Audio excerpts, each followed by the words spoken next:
following announcement has been paid for by the new Howl Order.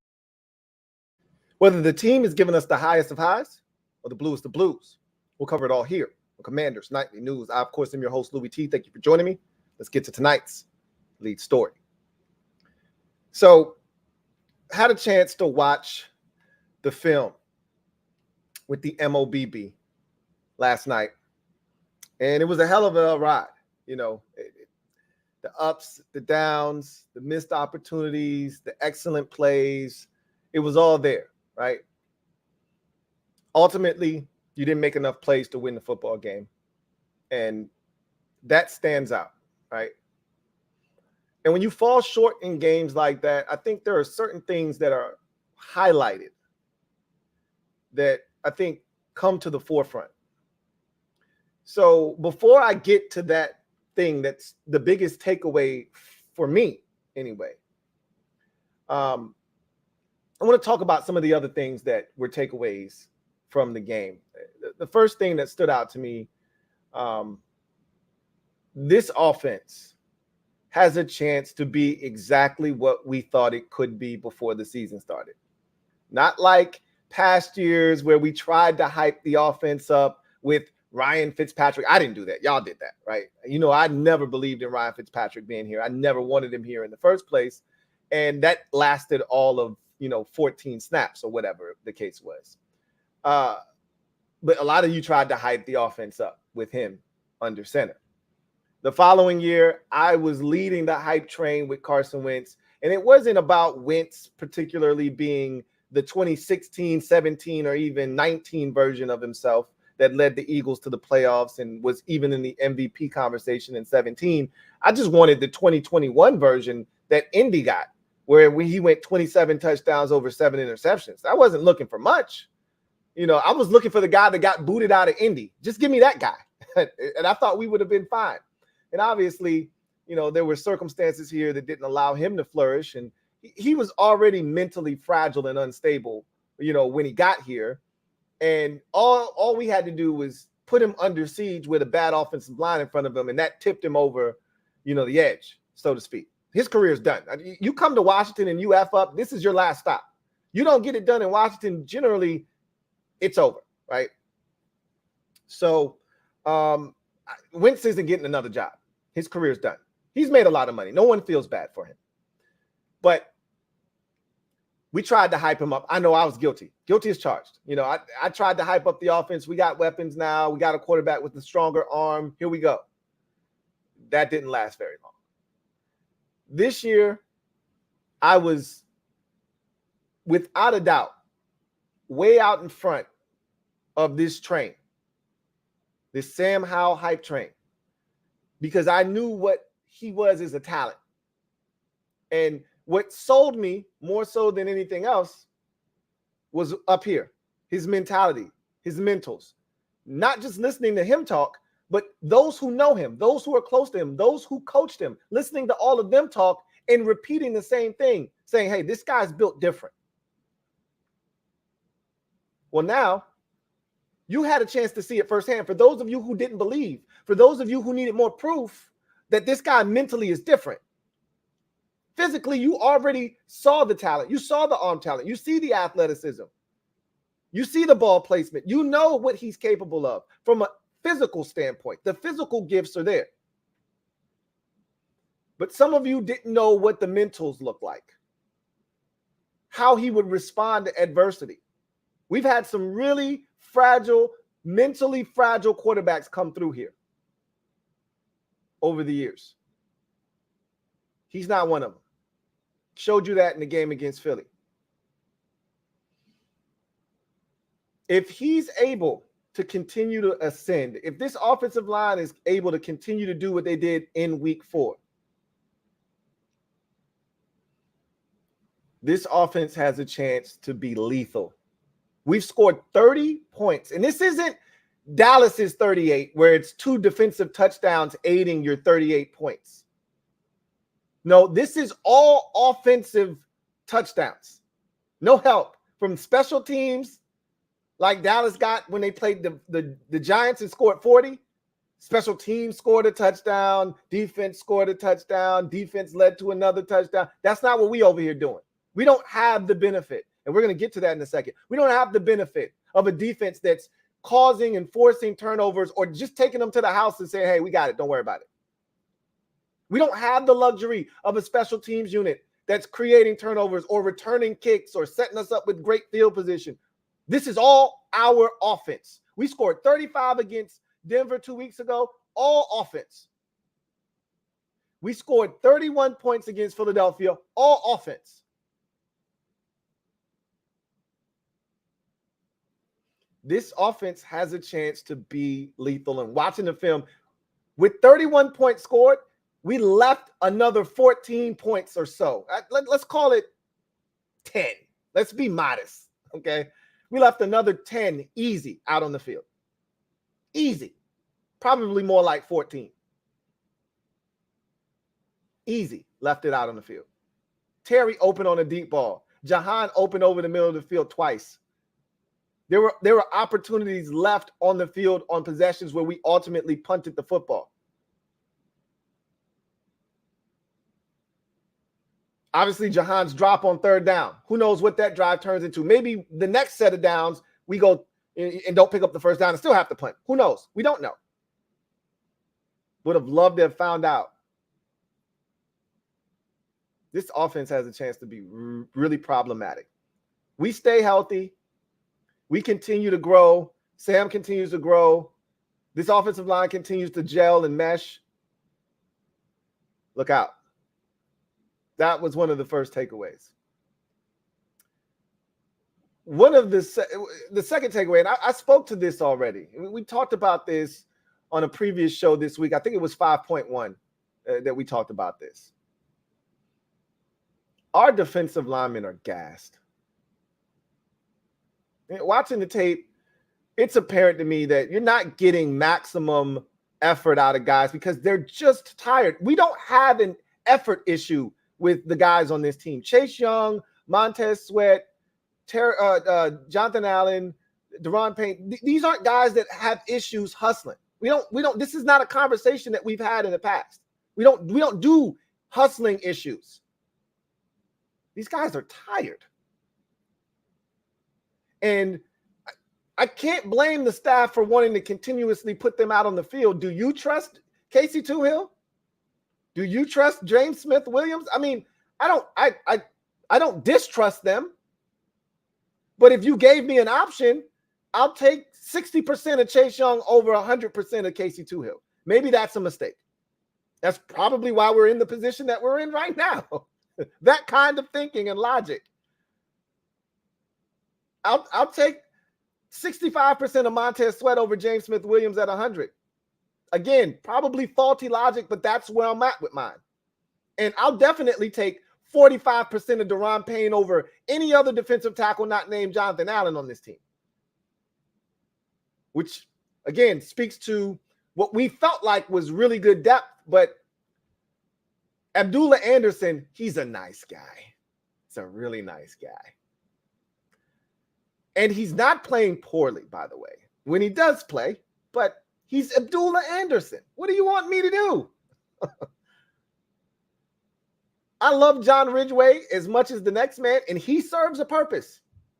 He serves a purpose, but not when you're trying to get to the quarterback. He doesn't. Not when you're trying to get to the quarterback. Again, we need Fedarian Mathis to show up when he's healthy and stay healthy and play like a second-round pick. That will alleviate some of the wear and tear and the stress that's being put on these defensive tackles. There's no way in hell Deron Payne should be playing 94% of the snaps in any given game in any season like he did on Sunday. F.A. Obata, I know some of you are making him this larger-than-life mythical figure. He's F.A. Obata. And while I like him more than Casey Toohill and James Smith-Williams, and I will gladly welcome him back when he's healthy, he's still F.A. Obata. Like, they're not going to play F.A. Obata 35 snaps in any game unless there's a reason to. We're not going to bring that up. he's going to be right there with Casey Toohill and James Smith-Williams getting 15 to 17 snaps or less in games. Again, speaks to a larger issue that we have. It's called lack of trustable depth. If you really truly trust your guys, then Sweat and Young aren't playing almost 80% of the snaps. If you really truly trust your guys, your defensive tackles, and I don't really mind Sweat and Young playing, 75, 80% of the snaps. They're defensive ends. They should be able to gut it out. I'm talking about the 300-pounders, man. You can't be asking Allen to play 85% of the snaps and Daron Payne to play 96% of the snaps. That's asinine. These guys are tired.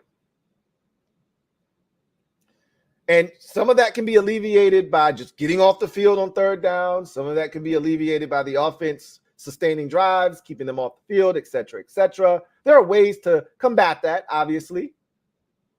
But there are going to be games where they're just going to have to be on the field, whether the offense just doesn't have it that day or, they're quick striking the other team and we're scoring quickly and the defense is back on the field and they're not getting stops at a high clip, or you're chasing around a mobile quarterback that's running all over the field and so you're gassed.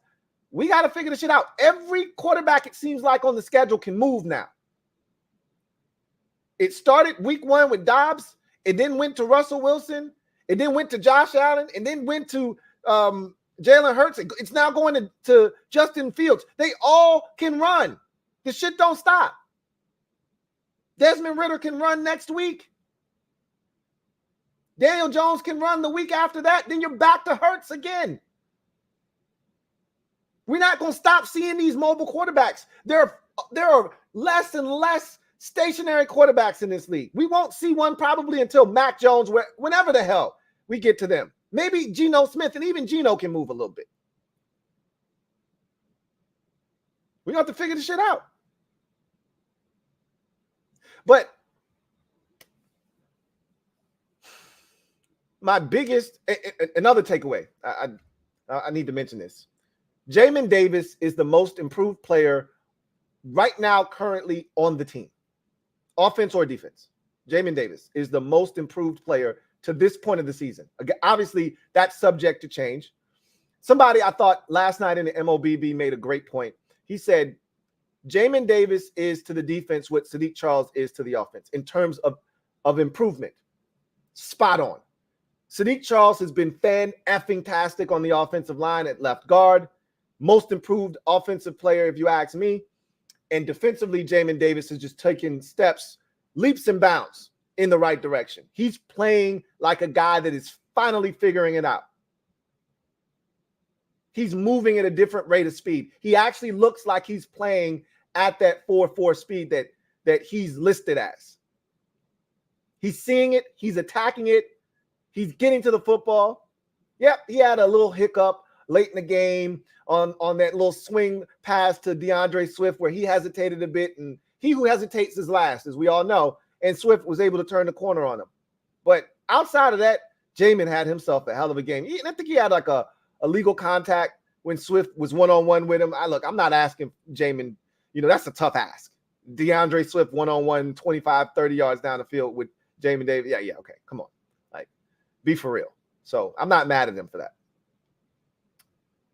Just needed to mention that too. But the biggest takeaway from me thus far this season is one that's been an overarching theme for us for years. What did Jack Del Rio and every defensive player we heard from that has been here for multiple years say in the offseason as we were heading towards September? What did we hear regurgitated over and over and over and over and over again? What were the 2 items that you could tell they made a point of emphasis, Jack in particular, made a point of emphasis to repeat to the players over and over again, which is what ultimately became a rallying cry from these players in the pressers leading up to the season, during training camp, into the preseason, and so forth? What was the 2 items that we heard? 1, we need to start fast defensively. 2, we need to generate more turnovers. Have we started fast defensively? You know the answer to that. Have we generated more turnovers? Yes, we have. A lot more? Not exactly, but it's more. Let's take a look at this. And I need you guys to follow me closely here. I don't want to lose anybody. This isn't complicated, but it is convoluted, okay? So let's dive into some of these numbers a little bit, right? And so follow me on this. And again, I don't want to overload your brain here, but before we dive into what I'm about to explain to you and you know, kind of get you to understand here, and you can draw your own inferences as to what I'm trying to convey. I'm not going to go out and outright say anything. I'm going to let your imagination run wild. I'm just going to give you the information and you do whatever you would like to do with it. Okay. So turnovers are huge in this league. I don't have to explain this to you, but they mean something different to every team in the league. They don't, it's not just cut and dry. You know, turn the ball over and you lose. Don't turn it over and get turnovers and you win. That's not true. The Chargers hadn't turned the ball over the first 2 weeks and they had gotten like 5 turnovers and they were 0-2. So that's not true. You can't just not turn it over and get turnovers and win the turnover battle and you're just going to win football games. And that's with Justin Herbert, okay? So it doesn't just work that way. It's complicated. And it means something different to everyone. Turnovers mean something different. How you get them, where you get them, how many you get, how many you give away, plus and minus, all that means something different to every team. You're the Chiefs, plus minus really doesn't affect you as much as it does, say, Washington. Because you can overcome it. Because you have Andy Reid, you have Patrick Mahomes, you have a defensive coordinator that is not afraid to blitz and create turnovers or get you off the field in third down situations. And so you figure this shit out. You don't have to win the turnover battle every week and you still win football games. But for us, we can't function in that space. For a team like Tampa Bay, and we'll get to that in 2023, they can't function like that. They only can function one way, and if it doesn't work that way, they can't win. Now, we're not like that, but we're not that far away from that either, okay? So let's start this exercise that we're going to go through tonight. So 2020 NFL turnover differential. This is the chart that you're looking at now. All you're going to see are the takeaways. I'm not worried about the giveaways, okay? Because we can do math. We all have enough acumen to be able to do the math if you want to know what's going on. I mean, I've got the most important category highlighted in green, which is the total number of takeaways by that given team, okay? So you can deduce from the number that you see in the plus or minus categories right there in the differential category, you can deduce how many giveaways they have by looking at the total number of takeaways and then subtracting the giveaways. So again, for instance, at the top of this 2020 list, the Miami Dolphins had 29 total takeaways. They were a +9 in that category, right? Plus 9 in the giveaway takeaway, plus or minus. So obviously, they had 20 giveaways, 29 takeaways. That gives you a +9. We can do the math, right? Okay. So we're on the same page. Anyway, that's not what's important, because what I want you to focus in on is 2020 Dallas Cowboys, 23 total takeaways in 2020. All right. That's not a bad number at all. Right. That was with old hot sauce eye, right? Nolan Smith. Or Mike Nolan, excuse me. Mike Nolan, old hot sauce eye. Dallas's defense was horrendous in 2020. That's part of the reason why we won the division. That and Dak Prescott was out. But the defense was historically bad in 2020. But they did produce turnovers. The same amount, as a matter of fact, as our then Washington football team. 23. That was year one of Ron and Jack, by the way. No talent on that defense for the most part. You know, really it was just Sweat, Young, Allen, Payne, Kendall Fuller. That about it. And Cam Curl. That about it. There was no Jamin Davis. There was Cole Holcomb. You want to count him, go right ahead. I won't stop you. But there wasn't much else on that defense. There was a lot of work to be done. We did get a really good season out of Ronald Darby that year, too. I don't want to dismiss what he contributed to that team that year. But I digress. 23 turnovers forced by Washington's defense that year. So you're thinking, you add some more talent, you add Jamin Davis, you start rounding out this group of defenders on the back end, you get Bobby McCain, you add some other guys. It's supposed to be a tighter unit. You go get William Jackson III. Yeah, we about to show these boys. You know? You draft Benjamin St. Juice. You know, we're adding all kinds of stuff into the mix now. We about to tighten this shit up. So we go to 2021, right?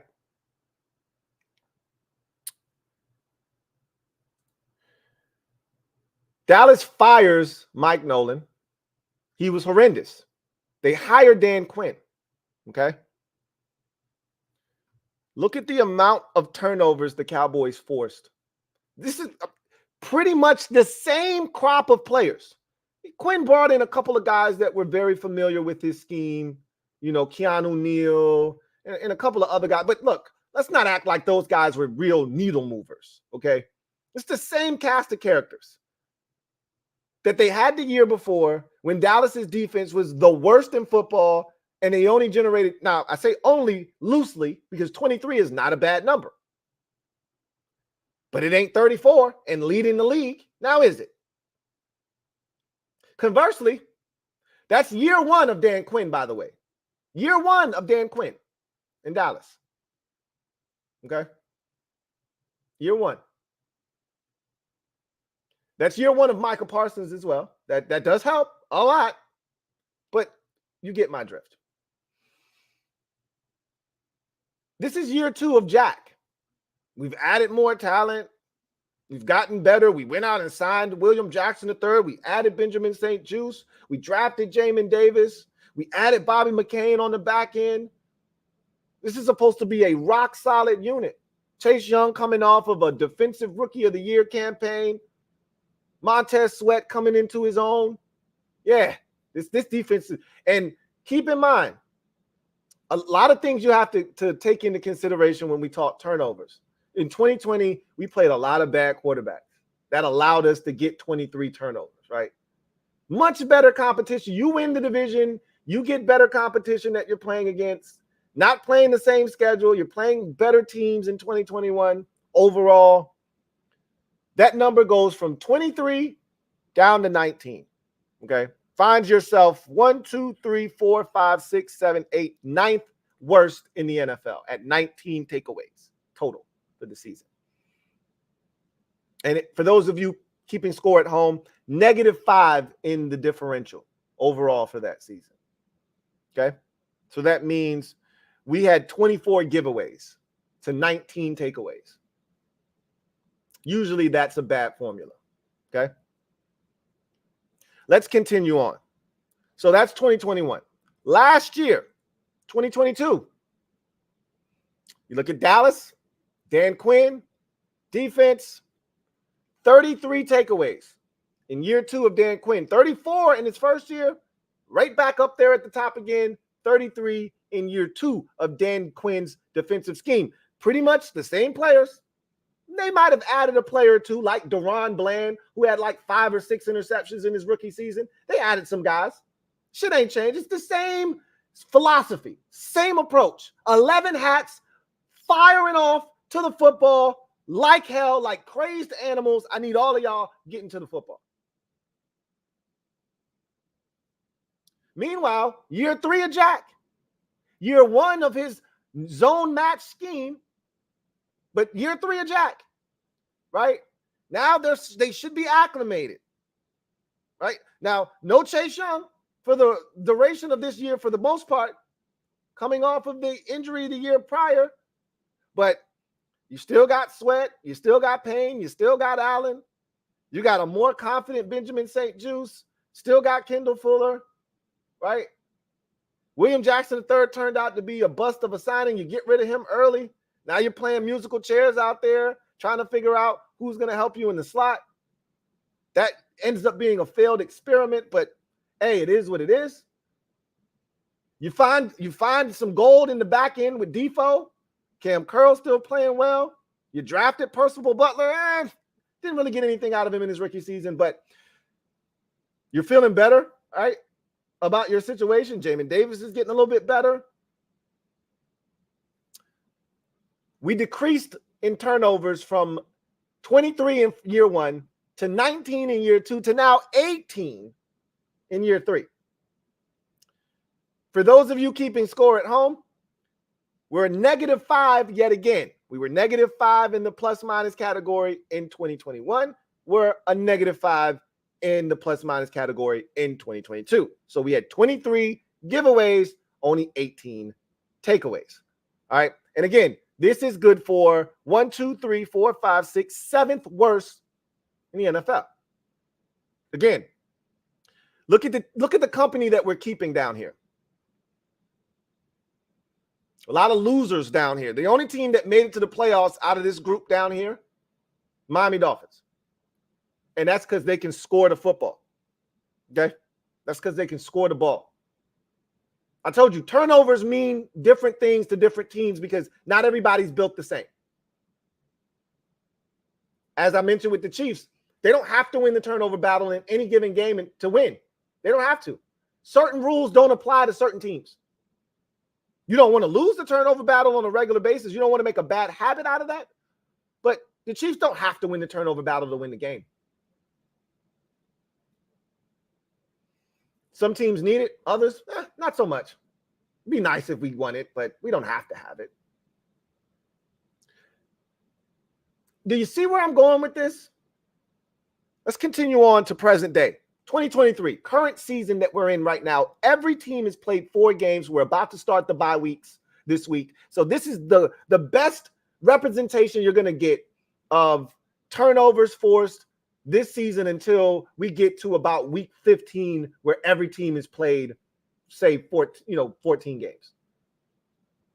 13 games. I would say it'd be 13 at that point. Every team would have played 13 games. Every bye week would have been done by week 15. And that's when you'll be able to kind of see where everybody kind of lands. But you'll be teams have played, some teams have played 1 less game. Some teams have played 2 more games, depending on if when you do it Thursday night game, they already played their game and somebody's on a bye week. They've played 2 more games than a team, right? So it's going to be all funky. This is the best representation you're going to get. Everybody in the league's played 4 games. Look at our guys. Look at one of our family members. Look at what the Cowboys are doing again. You know where they're heading. They're going to the 30s, man. You know where they stay in the turnover battle, right? You know where they're going. They're going to the 30s. With Dan Quinn as their defensive coordinator, are you kidding me? They're already at 10. They're averaging right now 2.5 turnovers a game. Dallas Cowboys are. They're forcing 2.5 turnovers a game. Meanwhile, the good guys are all the way down here. Hey, look, last year, through 5 games, we only produced 1 turnover. And if you want to, you can extrapolate it out to the first 6 games. But it was through the first 5 games of the season, up until that Bears game where we forced, I think, 2 turnovers in that game, 3. We had forced 1 turnover, and that was week 1 Jacksonville. We didn't force anything against Detroit in week 2. We didn't force anything against Philadelphia in week 3. We didn't force anything against Dallas in week 4. We didn't force anything against Tennessee in week 5.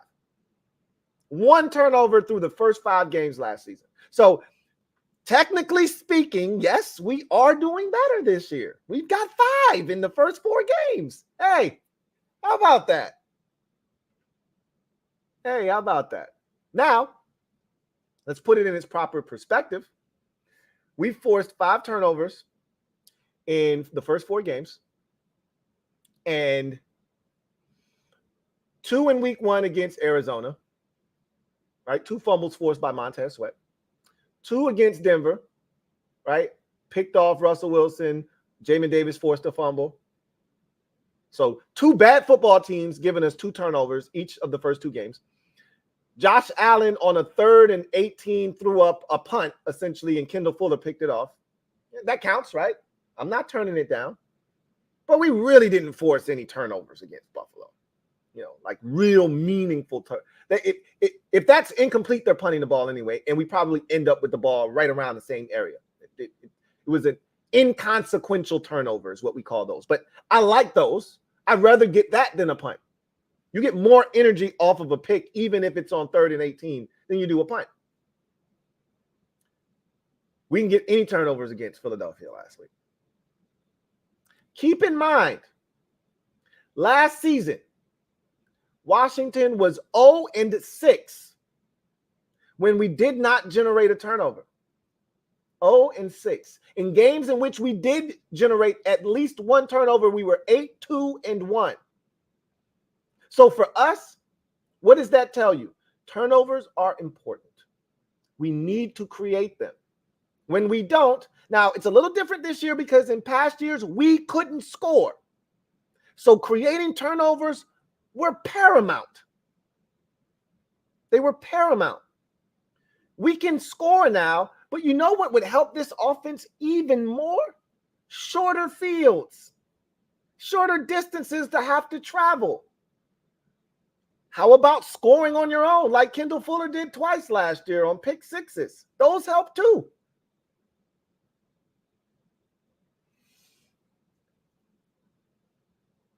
What I'm telling you, and I just want you to look, at the teams at the top of this list, okay? Buffalo is 3-1. They lead the league in turnovers. You know why they lead the league in turnovers. We gave them 5 in 1 game, but let's not act as if Buffalo doesn't generate turnovers. They've created at least 1 turnover in every single game they've played this year, including against the red-hot Miami Dolphins last week. They created 2 turnovers in that game, 2 or 3. So this is what they do. I think there was 2 in this game past week against Miami, 5 against us, 2 against the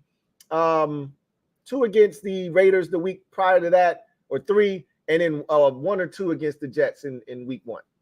They create turnovers every week. That's what they do. We just gave them a boatload in week number 3. That's all. Dallas is the 3-1 team. They're second best in the league. Tampa Bay, they are an interesting case study here because we know what Tampa Bay is. If you've watched the Buccaneers this year, you know who they are. You know what they have to do. They have a very small margin of error, right? They can't turn the ball over. They don't score a ton of points. They're what we tried to be for the last 3 years. Get a quarterback that can take care of the ball, make smart decisions, not turn it over, play really sound defense, create turnovers, turn those turnovers into points, whether it's a field goal or touchdown, really doesn't make a difference. As long as we keep putting points on the scoreboard, our defense is going to stop them from scoring, and we're going to win the football game. That's how they're 3-1 right now. They're not blowing anybody out. They went to Minnesota week 1 and won that game 20-17 because they produced 3 turnovers and didn't turn it over themselves. The following week, they beat the Chicago Bears at home, and they won that game 27-17 because Justin Fields threw a pick 6 in a 20-17 game with 4 minutes left. And they didn't turn the ball over. They lose to Philly. Why? They turned it over twice. That's not who they are. They can't turn it over. They go to New Orleans. They force 3 turnovers of the New Orleans Saints. They don't turn it over, but once they win the game 26-9. They've got their formula. They know who they are. They're not deviating away. Turnovers mean something different to Tampa Bay. They have to have them to survive. And they can't turn it over themselves. We're different. We don't have to have turnovers, but it'd be nice. It'd make life a lot easier. It really, truly would. especially now that we can score the ball. We don't have to have them, but we can't be turning it over. And in 2 games this year, we haven't turned it over at all, right? Didn't turn it over against Denver, didn't turn it over against Philadelphia. Not a coincidence that in the 2 games we didn't turn it over, we scored 30-plus points. Hey, how about that? You know what would be helpful, though, is in those same games, we create some turnovers like we did against Denver. If you don't give up 21 points in the first quarter and a half of that game, maybe you're up bigger than 35-24 late in that ball game because we produced 2 turnovers. We went on a stretch where 6 straight possessions where Denver either turned it over or punted the ball. So we know what we're capable of, but I said all that to say this. It's not about the temperament of your defensive coordinator, because I feel like our coordinators are somewhat sterile, right? Ron, watching the game, arms folded, stoic, not really doing much. Jack, you get a smile out of Jack. They create a turnover, they do something. You get a smile out of Jack. You get a fist pump out of Jack. But Dan Quinn standing up in the press box, hat on backwards, hat to the back, banging on shit, high-fiving people, going nuts, right? You don't have to be that way, though. Todd Bowles, you might get 5 words from Todd Bowles all season long. But I tell you this much, for as calm a demeanor as Todd Bowles has, he's a diabolical son of a bitch. If Todd Bowles' mom runs a 4.5, he'll blitz her ass off the corner. He don't give a shit. If his grandma still can run a 4.7, her ass can come and get some too. He don't give a damn. And he ain't sending them from the moon. He's sending them from the line of scrimmage.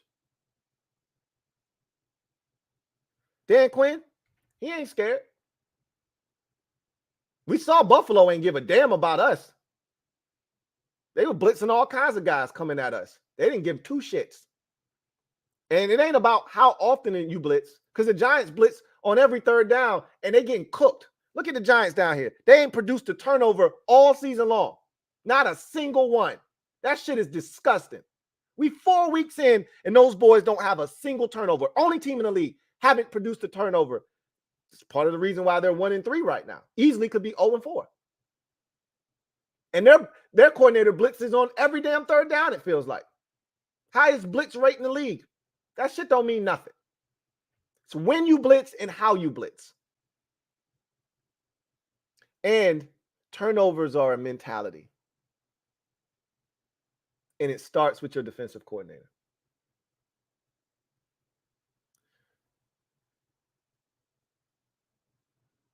I can't spell it out for you. Jack is cool if you're trying to get off the field on 3rd down. Jack is cool if you're trying to hold an opponent to, a lesser opponent, one with not the best quarterback. You want to hold them to 23 points or less. Jack's your man. You're looking to create chaos and havoc and create turnovers and guys hustling and busting their ass to the football. We've got enough of a sample size to prove that Jack Del Rio is not the man for the job. How many years are we going to keep saying, man, it would sure be nice if we get some turnovers? We had opportunities this year. I don't want to just shit on Jack like Percy Butler didn't drop an easy pick in week 1 against Arizona. Like Defoe didn't drop a pick against Denver, but the next play, our rookie Emmanuel Forbes got a pick, so it kind of cancels that out, right? Ball was on the ground against Philadelphia, but you don't have 11 dudes hustling to the rock, so what difference does it make? The ball's on the ground. We ain't getting shit. It's a mentality, man. It's a mindset. And we don't have it. Jalen Carter on a Thursday night in week 3 versus Tampa Bay as a rookie. He didn't get coached this. This is innate. They throw a screen to a running back.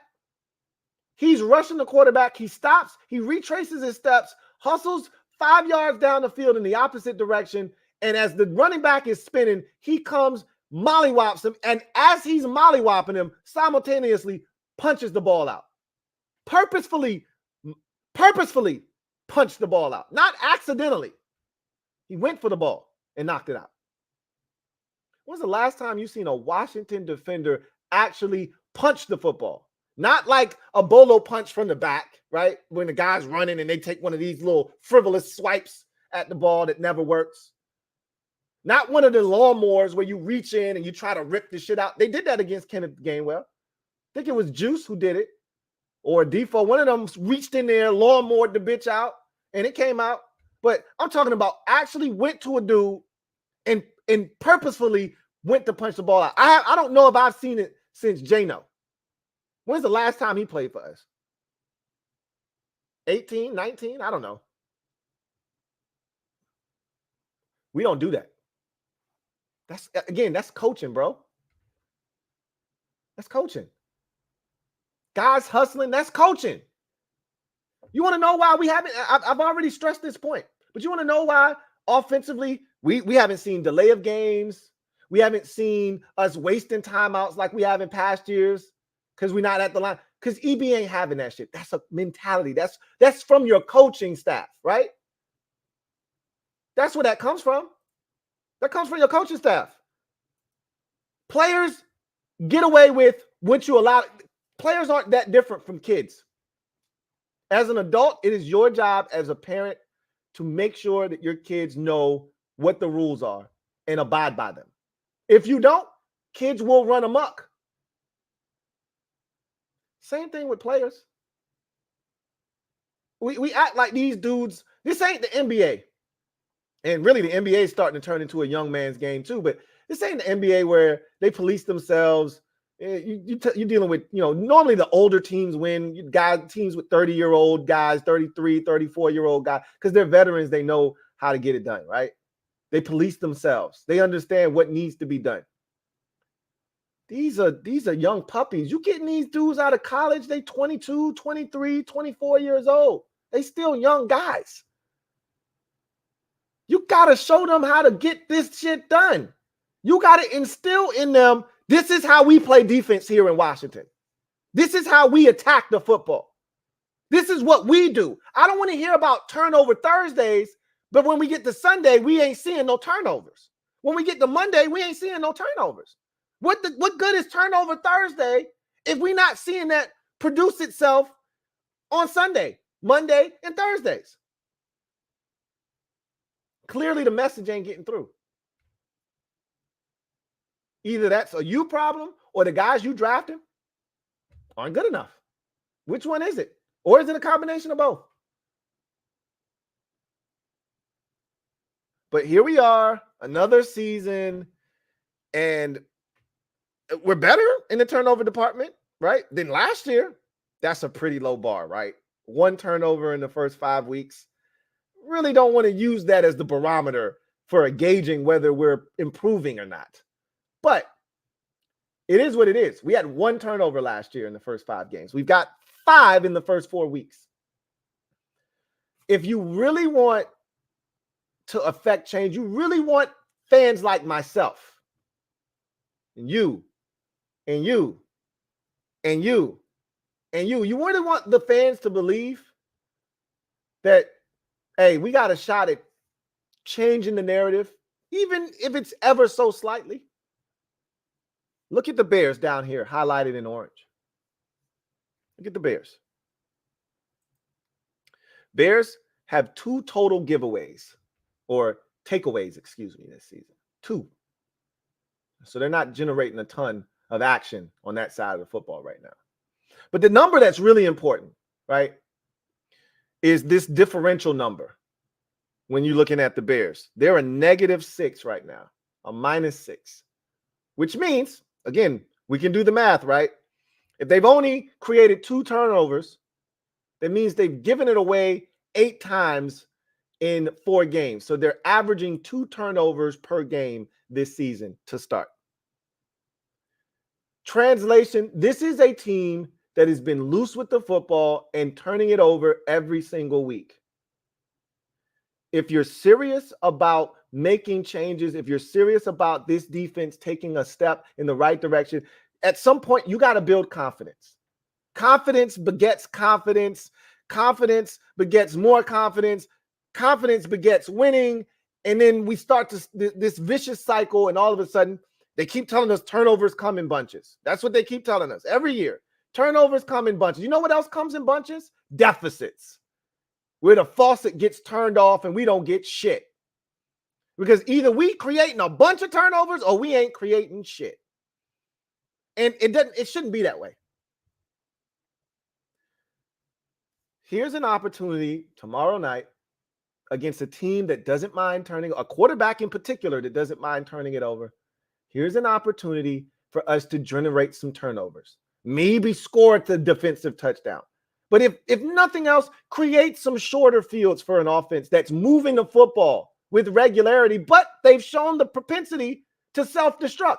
We've had a positive opening drive in every single game, but yet we've only scored in one of those games on the opening drive. And that was the Philadelphia game this past weekend. Moved it right down the field against Arizona. I don't know if we moved it right down the field. I think we got like 1 or 2 first downs, and then we had to punt. Then the second drive, we moved it right down the field, and we scored a touchdown. Moved it right down the field against Denver, and then Sam took 2 bad sacks, and then Sam took 1 bad sack, and then we missed the field goal, right? Drove it right down the field to the Bills' 25-yard line in week 3. Sam takes 2 bad sacks and then tries to get it all back on one play and throws a pick. So again, what I'm telling you is we're moving the football, but with the offense that we run, and you got a good glimpse of it on Sunday, it's a very methodical offense. West Coast, short passing game.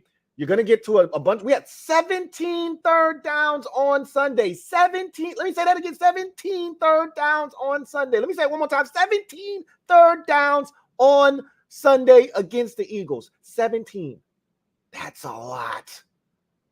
We had 9 the week before. 1 of 9 against Buffalo. We had 17. Why? Because we were getting ahead of the sticks. 3 on first down on a completion. 4 on second down on another completion. 3rd and 3, convert, move the sticks. Run with Brian Robinson for 6 on first down. Now you take a shot, doesn't happen. 3rd and 4, you complete the pass, you move the sticks. That's our offense in a nutshell. You want to help the offense out? Cut the field in half. Cut it into a third so that they don't have to drive 75 yards and have to be damn near perfect on 3rd downs or go for it on a 4th down. Make it a lot easier for them. Turnovers do that. We know we're not getting shit from our return game. We already know we're not the New Orleans Saints where they've already got 2 punt returns for touchdowns this season. We're not going to have any. We know that. We already know we're not getting any help from our special teams. So if the defense doesn't help us, it's all on the offense. And getting off the field on 3rd downs, that's cool. You're getting the ball back to your offense, but you're still forcing an offense that is predicated on short passes and being very proficient on 3rd. You're still forcing them to drive the length of the field. Me and Derek B would get into conversations about getting off the field on 3rd downs because I was like, Benjamin St-Juste, don't pick the football off. Still doesn't have a pick to his name in the NFL, by the way. And he said, hey, he was one of the leaders in the NCAA in pass breakups. That's just as good on a 3rd down as a turnover. Not exactly. My point is they're going to punt that bitch. We're going to fair catch it, or if we don't, we're going to return it 4 yards. So it's a 56-yard punt, a 4-yard return. It's a net of 52. Now you got to drive 81 yards for a touchdown. Instead of a pick that starts you at your own 49, damn near midfield, cut the field in half. Now let's go get something done. It's different. I don't know if we have the coordinator. Like, I'm just going to be honest with you. We've been here 4 years with Jack. We're going in the wrong direction. We started with 23 turnovers in the first year. We went to 19 next year, 18 last year. Now, we're trending towards, if we extrapolate the 5 turnovers that we've got right now over the length of the season, you're looking at roughly 21, 22 turnovers. right? If we extrapolate the 5 that we've gotten 4 games, 5 times 4, right? 4 or more, 4 games. You times that by 4. That's 20. 5 times 4 is 20. You add in that 17th game. We'll just give us one more turnover there and say it's 21. It's okay. It's not going to be the 35 turnovers that Dallas creates.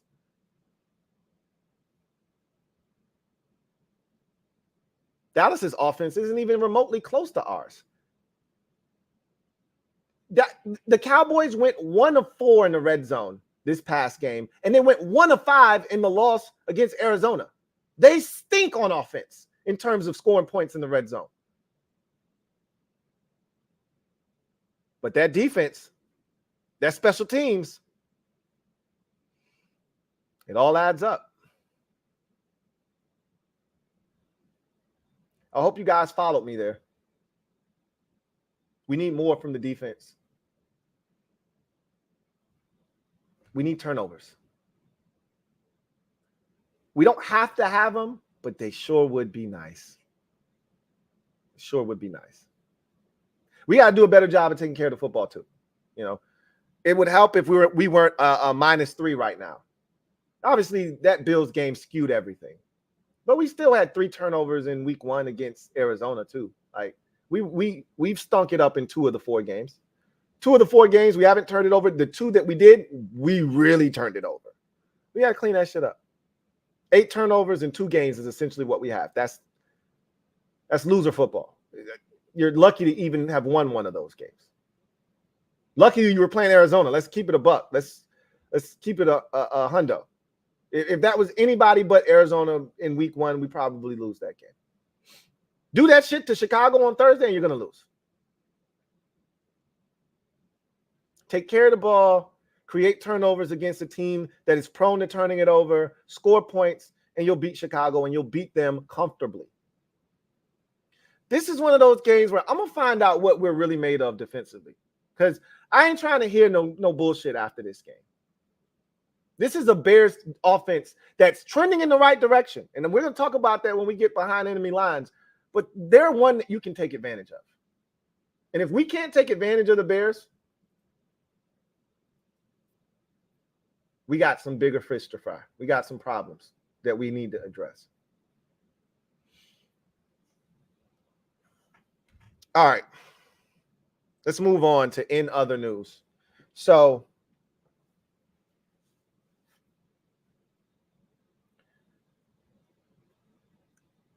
this is a blackout, as we are all aware of.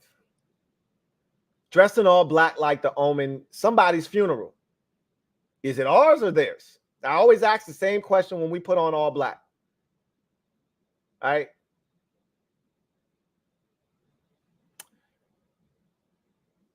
I don't know how the fans are going to respond. At this point, I don't care. I've already told you that a lot of fans are making it a point of emphasis to stand on their laurels and say, nah, black isn't a traditional color of this franchise, and I'm not wearing it. That's fine. I don't care about that. It's sold out. I just want this to be an 85 to 90% Commanders crowd. That's what I'm looking for.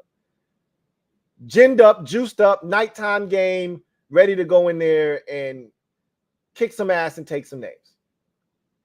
Right?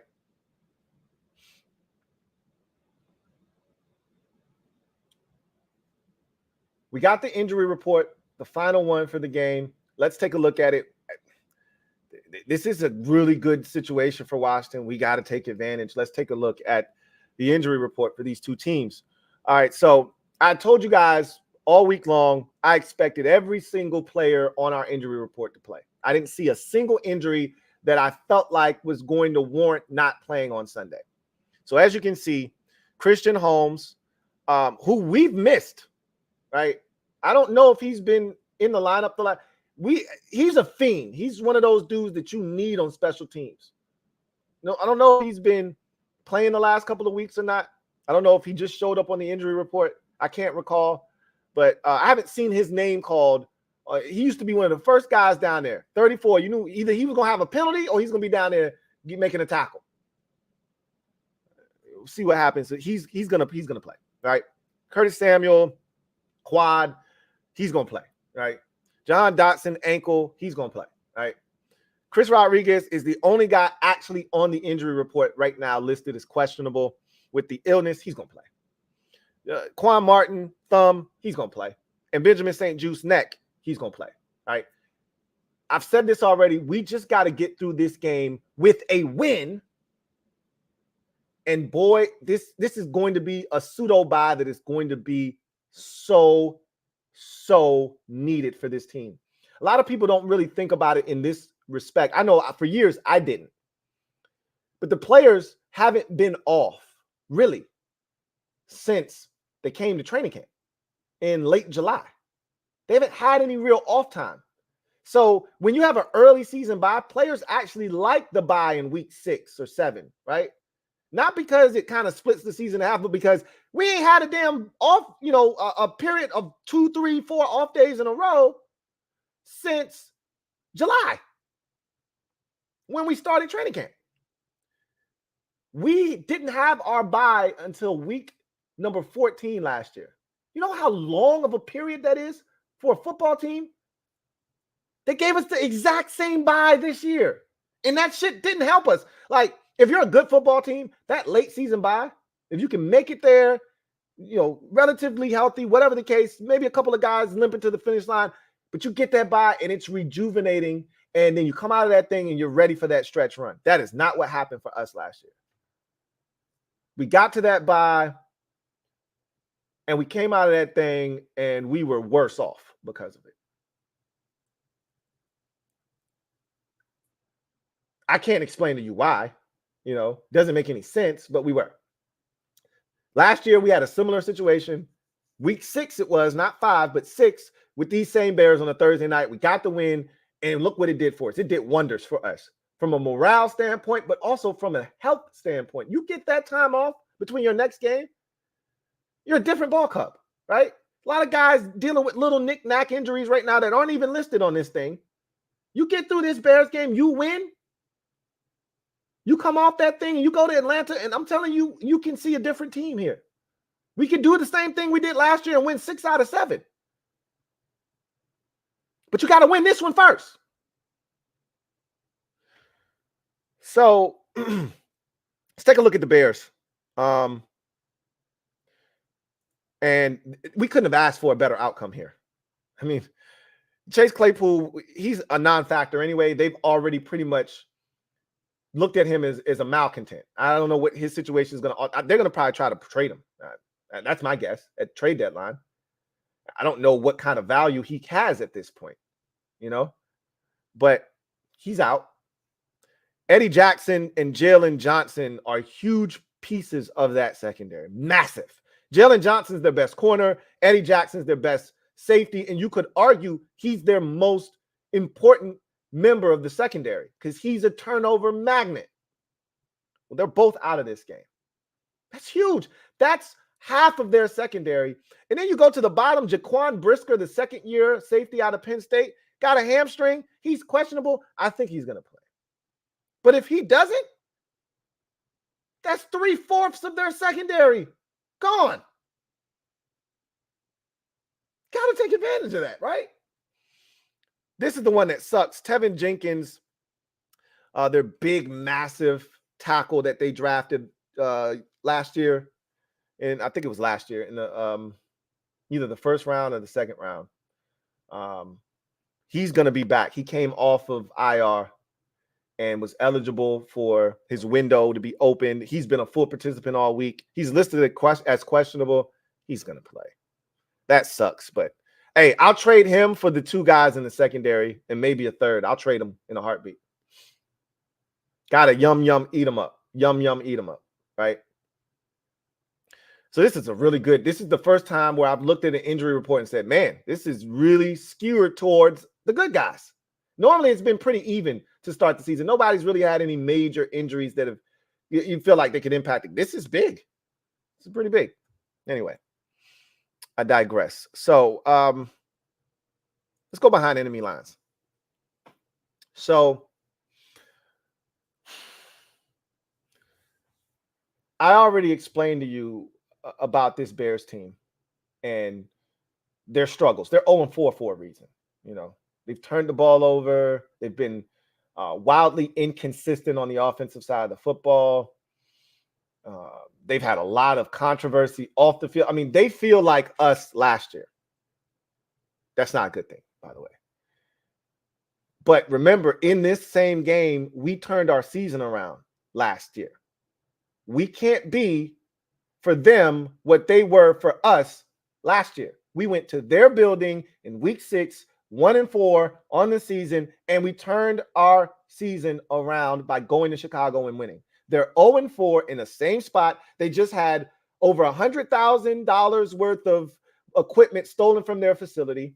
They had their defensive coordinator resign after having an FBI raid at his house last week. Justin Fields put his foot in his mouth talking about the coaching staff during his press conference, and then had to go during the media scrum in the locker room and clarify his comments. It's just a mess. They're a clown show right now. And then they put all of that shit aside. They went out and they scored 28 points in 2.5 quarters and were up 28-7 and blew it. Justin Fields had his best game as a pro quarterback last week. 28 of 35, 335, 4 touchdowns, 1 interception. He did have also a costly fumble that was scooped up and run for a touchdown, but he was outstanding. You think they don't have weapons? Think again, okay? DJ Moore, 8 catches, 131 yards, a touchdown last week. Their tight end from Notre Dame, 7 catches, 85 yards, 2 touchdowns. They got talent. Their running back, who kicked our ass last year with a big 67-yard run, Khalil Herbert, 14 carries, 125 yards, and a touchdown. Or I think he didn't have a rushing touchdown. Now, the Broncos suck on defense. Let me reiterate that. The Broncos suck on defense, but they took advantage of a bad defense, which is what you're supposed to do. We're not Denver, but have we proven that we're not Denver yet? I mean, we haven't given up 70, obviously, but gave up 34 to the Eagles. We gave up 37, and again, y'all know how I feel. That wasn't a legit 37. All right, with all the turnovers and all the rough spots that the special teams put the team in, the offense put the team in, that wasn't a legit 37. There's a pick 6 in there. There's a punt return for like 25 yards with a holding penalty tacked on. They start the drive at the Washington 35, first play, touchdown on play action fake to Gabe Davis. That's all special teams. Yeah, the defense gave up the 35-yard touchdown. You don't got to give up the ass, right? But it'd be really nice if they didn't start their drive at the plus 35. And then obviously the Antonio Gibson fumble, they started the Washington 23-yard line. Like, yeah, we gave up 37. But it was really 30 without the pick 6. And to me, it really was more like 23 points. But again, stop them. We didn't. And then we gave up 33 to Denver. Again, Hail Mary at the end. Really was more like, 27 points, but that's still a lot of damn points. And the Hail Mary does count. You did give that up. So right now, are we that much better than Denver's defense? I can't tell. Prove it.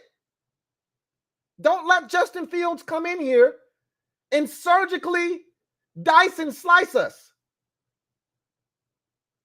Don't let DJ Moore get his shit off. You don't think the Bears are watching film?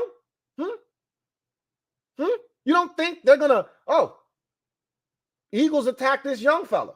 You don't think that they're going to put 3 receivers on the field, which is going to force Emmanuel Forbes onto the field as one of our boundary corners? You don't think they're going to do that? And then you don't think they're going to then put DJ Moore in front of him, you must be outside your damn mind if you don't think that's what they're going to do. Because that's exactly what I would do. Fine 13. I'm putting 3 receivers on the field, Equanimous St. Brown, DJ Moore, and what's my man from Tulane? Why can't I think of his name?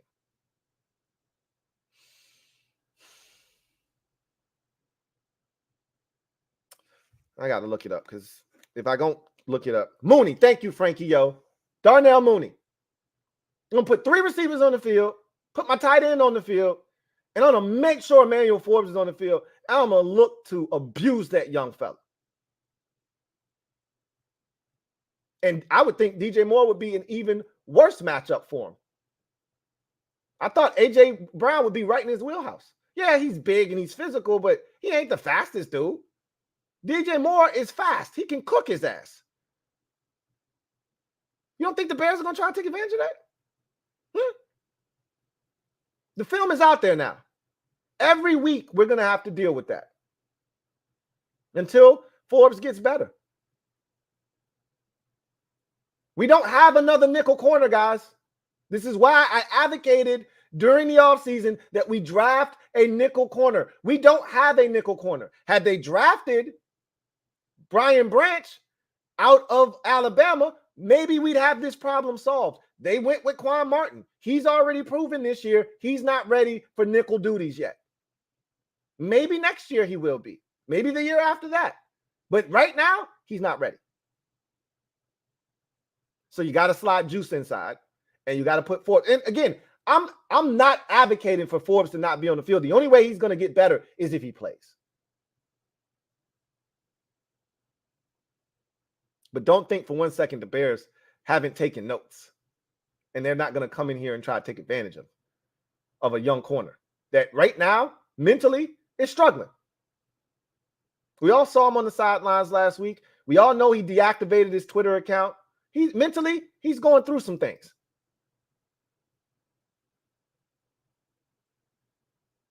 At the end of the day, we got to find a way to slow down Justin Fields, not just as a runner, but as a passer. He's out to prove that he can throw the football. So we've seen a lot less of Justin Fields running this year. A lot less. That's intentionally being done by Justin Fields. He knows anytime that he wants to take off and run, he can do that. But he did that at a clip that we've never seen at the quarterback position last year, and they won 2 or 3 games. They won 3 whole games. So clearly that shit doesn't work. So now he's trying to do it the conventional way. We can't let him do that. They spent a lot of resources on their defense this offseason. They went out, they signed the Bills linebacker, Tremaine Edmonds. They went out and signed the Eagles linebacker, TJ Edwards. They had already been building that secondary up, spending, second round pick after second round pick on corners and safeties and things of that nature. And the issue still remains in Chicago. They don't get after the quarterback all that well. They don't have any real difference makers up front. We got to protect, and then we got to take advantage. This is a heavy cover 2 team. Their head coach, Matt Eberflus, came from Indianapolis. That's why they went out and got those linebackers, because in a cover 2 defense, you are heavily relying on your linebackers to be athletic, smart, rangy, and have the ability to make plays. Because in a cover 2 defense, which is what he ran in Indianapolis, and he had Shaq Leonard, and that guy was a turnover machine, that's how you make the defense go. You roll your corners up, you be physical at the line of scrimmage, you sag underneath routes, and you play with 2 safeties over the top. We're going to have to find holes in that defense, and we're going to have to give Sam time to be surgical with that bitch. He gets that. You'll have opportunities. You can run on this Bears defense. Everybody has pretty much done that to this point. You can throw on this Bears defense. Everyone has done that pretty much to this point. And you can force turnovers. from this Bears offense. Everyone's pretty much done that to this point. We don't need to be the exception to the rule. The only difference is we don't want to do what Denver did, which is allow Justin Fields to gain confidence early in the ball game and have that kind of play itself out through 3 quarters or so of ball. If you want to put these boys to sleep nice and early, tuck them in nice and tight, make sure the bed bugs don't bite, jump them early like you did Philadelphia. Jump them early. Go right down the field. Whether we get it first, I would prefer that we don't win, that we do win the toss. Get a stop on the Bears, get the football, and then drive it down the field and score a touchdown. Stop them again, force a turnover, whatever. Score another touchdown, just like we did against Philadelphia. First 2 possessions, march right down the field, 14 points. That's tough if you're not scoring. Eagles scored on their first possession. So they kind of mitigated what we did. But then we got 2 stops defensively after taking a 14-7 lead, and we didn't do nothing with it. We had opportunities to extend that lead out. And we got to jump these boys, man. Show us that it's different. Show us that it's not 2022. It's not 2021. Show us. Blow these boys out. Everybody was so hopeful that this year was different. And then we get to week 1 and we barely eked by Arizona, and it changed the way a lot of you viewed this football team. You said, oh, same old Commanders, same old Washington, same old Redskins, same old fill in the blank. Call them whatever the hell you want. Same shit, different toilet. It's not the same. We scored 30 points 2 out of the last 3 weeks. Okay? It's not the same. But you got to prove it. Consistency is the one thing that I told you I don't know if this team has right now. I can vouch for just about everything else. I've been one of the few guys out on the limb by myself on this offensive line when everybody else has told me that this line stinks. I've been one of the few people telling y'all consistently this line is not as bad. This goes all the way back to the first preseason game when Andrew Wiley was getting his ass worked and gave up the safety. And I said, I'm telling y'all, it's not as bad as y'all think. And I've been consistent with that messaging. It's not as bad as you think. It's not great, but it's not as bad as you think. I've been consistent with, hey, Sam's the guy. We don't have anything to worry about at the quarterback position. We got our guy. We won't be looking for one in the draft next year. We'll be allowed to draft a tackle in the first round because we got our quarterback. I've been consistent with that messaging. I've been consistent. You're going to see a different B-Rob this season. Different dude. I'm telling y'all, you think you know B-Rob, you don't. What have we seen this year? Different B-Rob, more explosive, more dynamic. And I've also been very consistent with the messaging. I don't know about this defense, y'all. I know a lot of y'all want to crown their ass. You want to crown them? Crown their ass. I'm not willing to do it. What have we seen to start this season? I told you, better level of competition usually equals poor play from this defense. That's been the MO from Jack. When we get a suspect offense with a suspect quarterback, that's when Jack feasts. Here's an opportunity. Now he's playing better. Coming off his best performance of his career. But it's still an offense and a quarterback that you can take advantage of if you play good football. Let's see it. Offense, you're capable. Let's see it. You haven't done it 2 weeks in a row yet. Week 1, dud. Week 2, awesome. Week 3, dud. Week 4, awesome. I need consistency in my life. Show me that it's different. This is a golden opportunity in front of a national stage. Show everybody this ain't the same Washington Commanders that you've become accustomed to.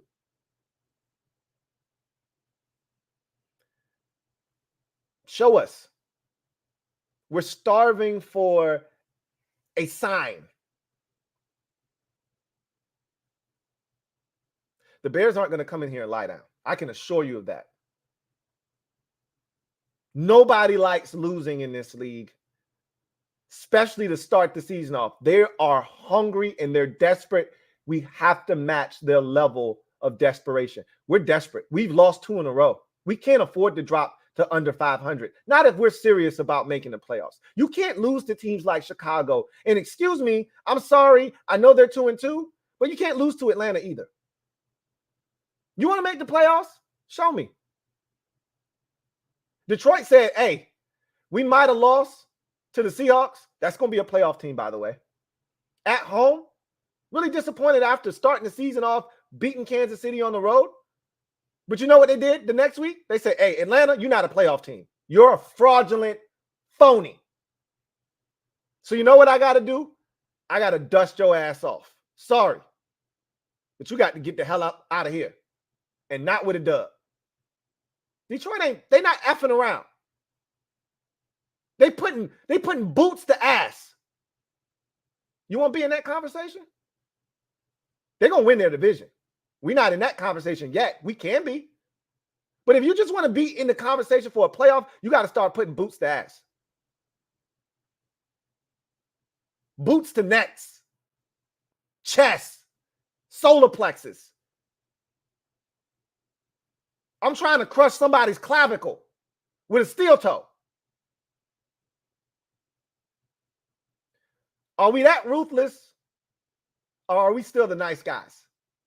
Because, you know, we for a long time, we've been the nice guys. We're really nice. Dallas not nice. Philadelphia's got a mean streak when they want to.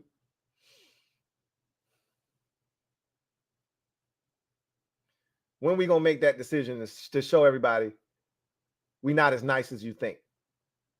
And not nice as in good, nice as in, hey, we out here to kick your ass. Here's an opportunity. But if you think the Bears are going to come in, I told y'all the same thing about Arizona. Even though I was talking about, hey, we better beat these boys by 90 plus. I told y'all before the game, I said, hey, that Friday before the game, our first let's roll these boys edition. I said, hey, if you think Arizona's going to come in here, all they heard all offseason is how garbage they are, how bad they suck, and how they're going to be in the Caleb Williams sweepstakes. That's all they heard all offseason. And they came out with a level of aggression that we just didn't match for the first 3 quarters. We were taken aback because we're nice guys. So when somebody just walks up to us and smacks us in our mouth, hey, wait a minute. That's uncalled for. Instead of being ready and ducking and then uppercutting their ass to goddamn Jupiter. Let's see what happens, because the Bears going to come in here desperate. And either you're going to match or surpass their energy, or you're going to let them come in here and set the tone, and then you got to play from behind. That's the weak shit that we've been on the last 3 years. Let's see if it changes on Thursday night. Let's get to social media maneuvers. Shout out to all my Patreon supporters, man. Y'all know what it is. Really do appreciate y'all. Let's get to the comment section. See what y'all got to say. Shout out to the MOBB. Y'all know what it is. We in the building. Trevor Patch gets the night started off. Thank you for the super chat. Greatly appreciate you. My guy Trev writes, Lou, you brought up the Jonathan Taylor trade earlier. We don't need a back, but if I have a more interesting prospect / need, it looks like Evan Neal wants out and getting into fights with fans. Interested? What would it take? Why are you fishing after a guy that's struggling in New York? I don't understand that. Now, I know we've taken a project from New York before and made him into a solid guard. We don't need a guard. We need a tackle. And he's proven that he stinks right now. And he may be better than what we've seen, and better coaching may, make him a good prospect again. I'm good. You act like Evan Neal's out here dusting dudes off and dominating. You act like he's Tristan Wirfs or something, and he wants out. I don't want Evan Neal's ass. I go get my own shit in the draft. We're good over here. I'd rather put in Cornelius Lucas at right tackle and then draft 2 tackles next year if that's what it needed. If that's what needed to happen. I don't want nothing to do with Evan Neal.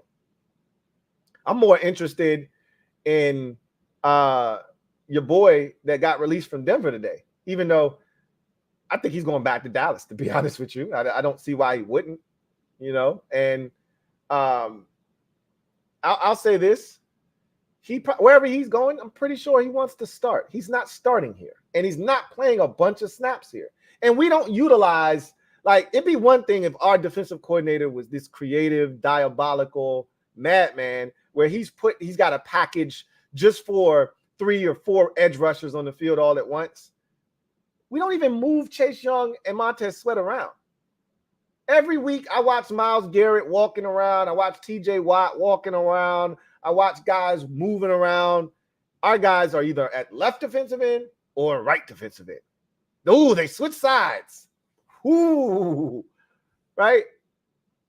We wouldn't know what to do with a third defensive end of a guy of the caliber of Randy Gregory. We wouldn't know what to do with that. So I'm not interested in Evan Neal. Thanks, but no thanks. Video channel. Thank you for the super chat. Greatly appreciate you. Thank you for being a member of the MOBB. My guy, video channel writes, I have a theory. This will be Ron's last season regardless of outcome. Could make the offs, win, and still resign at season's end. Check it. Okay. I'm interested. I'm intrigued. I don't buy it for 1 second, but I'm listening. Video channel. Double up. Thank you for doubling up. Continue. Starting Sam, this 23 draft that isn't currently playing and needs another year or two because they aren't ready. These are moves setting up the team for the future. Yes, a future that Ron sees himself a part of. You're absolutely right. Except you're missing one critical part. Ron isn't setting up somebody else for success. He's setting himself up what he feels like for success. Ron is an NFL lifer. He doesn't know anything else. He played in the league. He coached in the league. This is all he knows. Do you really think that Ron is just going to hang it up because he wants to spend more time with his dogs and with his wife at home? You're right. Ron is a football guy through and through. This is all he knows. This is all he wants to do. And there's no way Ron is setting somebody up for success other than himself. Now, ultimately, he may not be here because he doesn't get it done. But it won't be because he stepped down. It'll be because he got fired. Okay? Trust me, a lot of you guys are coming up with these theories. And look, they're theories, right? Nothing wrong with that. But here's the skinny on some of this. Ron's not going to take a upper level position. First of all, who said Ron's any good as a GM? Like, you guys have just made stuff up in your head because we got talented football players. That's cool, but that doesn't mean Ron's great at identifying talent. So Ron's not taking a GM job, and that's not what Ron is, first and foremost. Ron already told you, I'm a football coach. I don't want the responsibility of all that other shit. I saw what that was like, coach-centric. I don't want that shit. I just want to coach ball. So he's not moving up and EB sliding into the head coaching. So that shit's dead. And any notion of Ron stepping aside for the greater good. Ron, all these moves Ron has made with guys that don't project to help us this year, but maybe can in the future. Ron's thinking about, like, again, and that's what Ron should be doing. I mean, if you don't have confidence in yourself, why are you even here? He's not thinking he's getting fired after this year. You want to know why Ron was so mad after the Eagles game? Games like that are going to get him fired. You want to be here next year, you got to win those games. Ron's not a dummy. I keep telling y'all, Ron's not stupid. He's a lot of things. Stupid ain't one of them. He went to Cal Berkeley. Ron's a smart dude. They're not just letting anybody into that institution. He's a smart guy.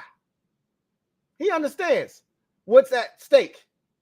He knows he needs to win football games, especially games like that are there for the taking.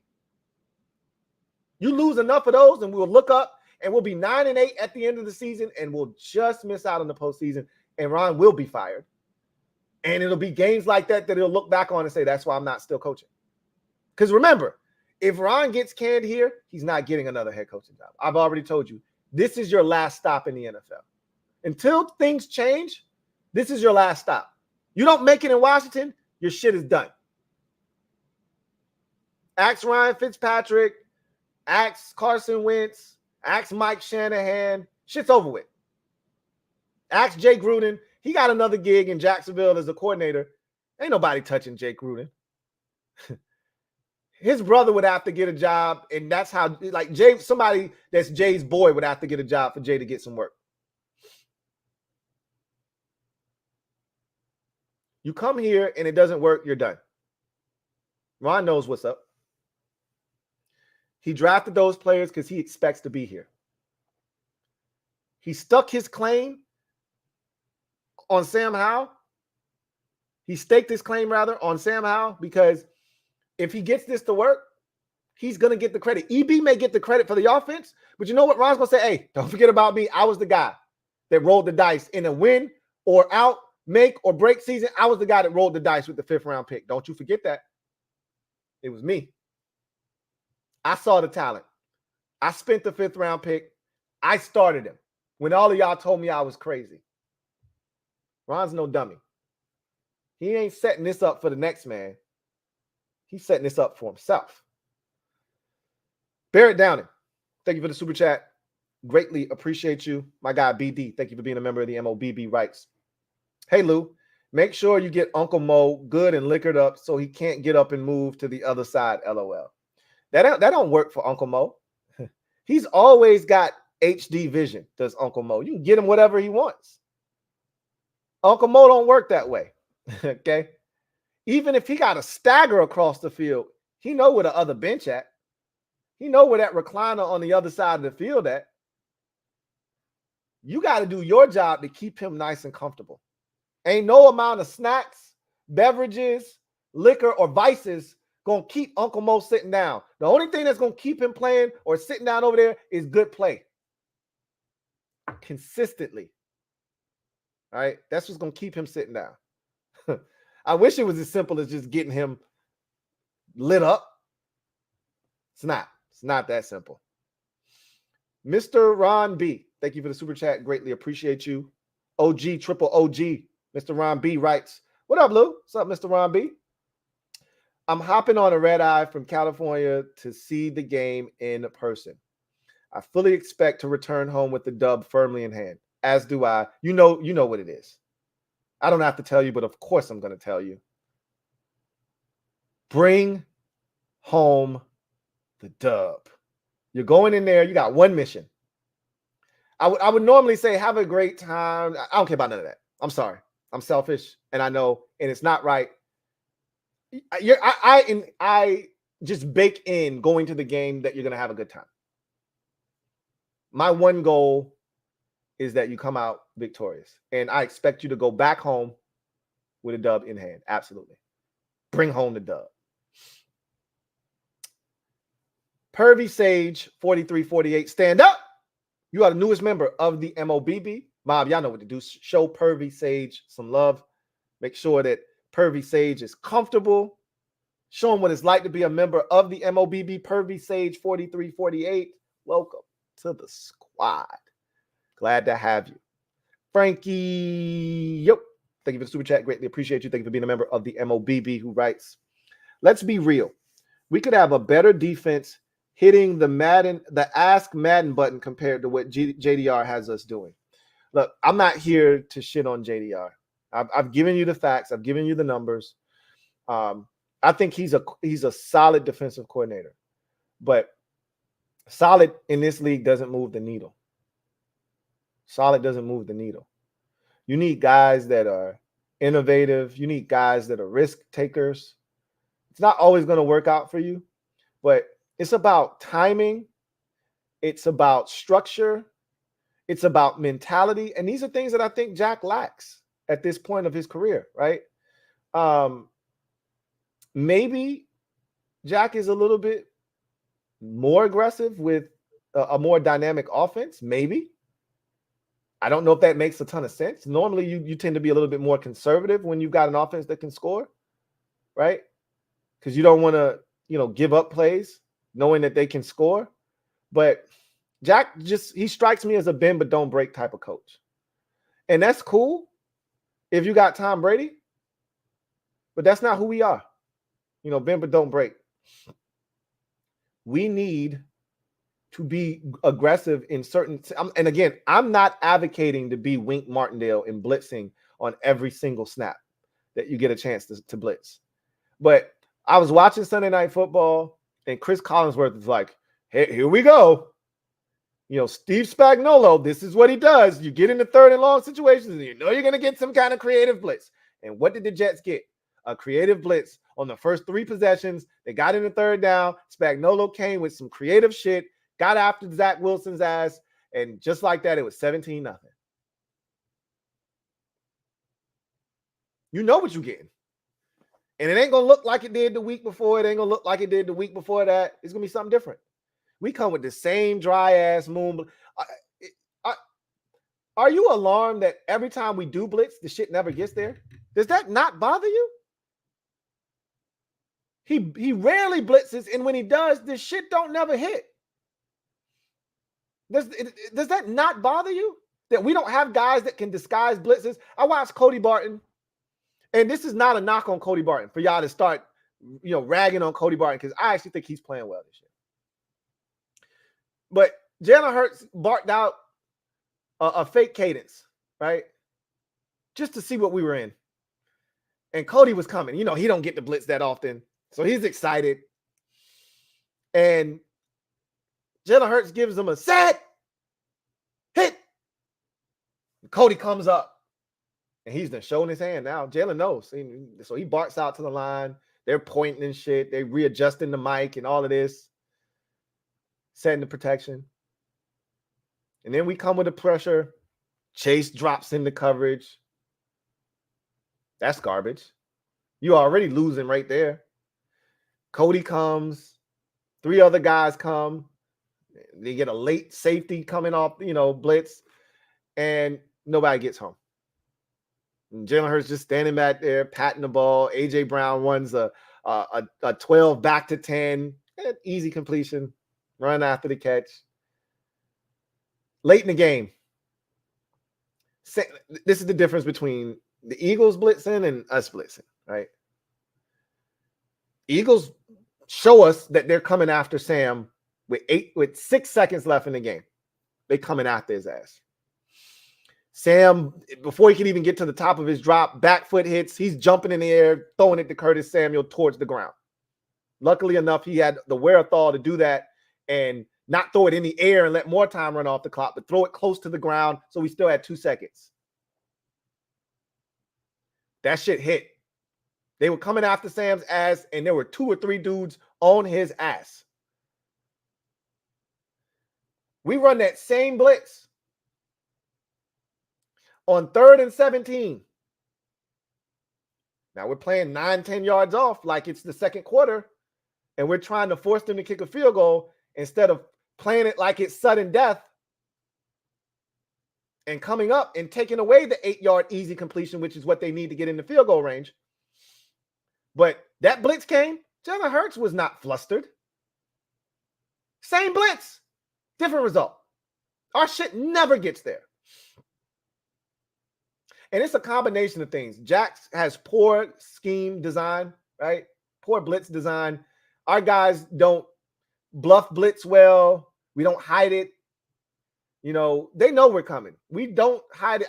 I watched the first corner taken in the 2023 draft, Devin Witherspoon. I watched him blitz the first career sack he had. The reason that Daniel Jones didn't recognize him off the slide is because he didn't look like he was coming.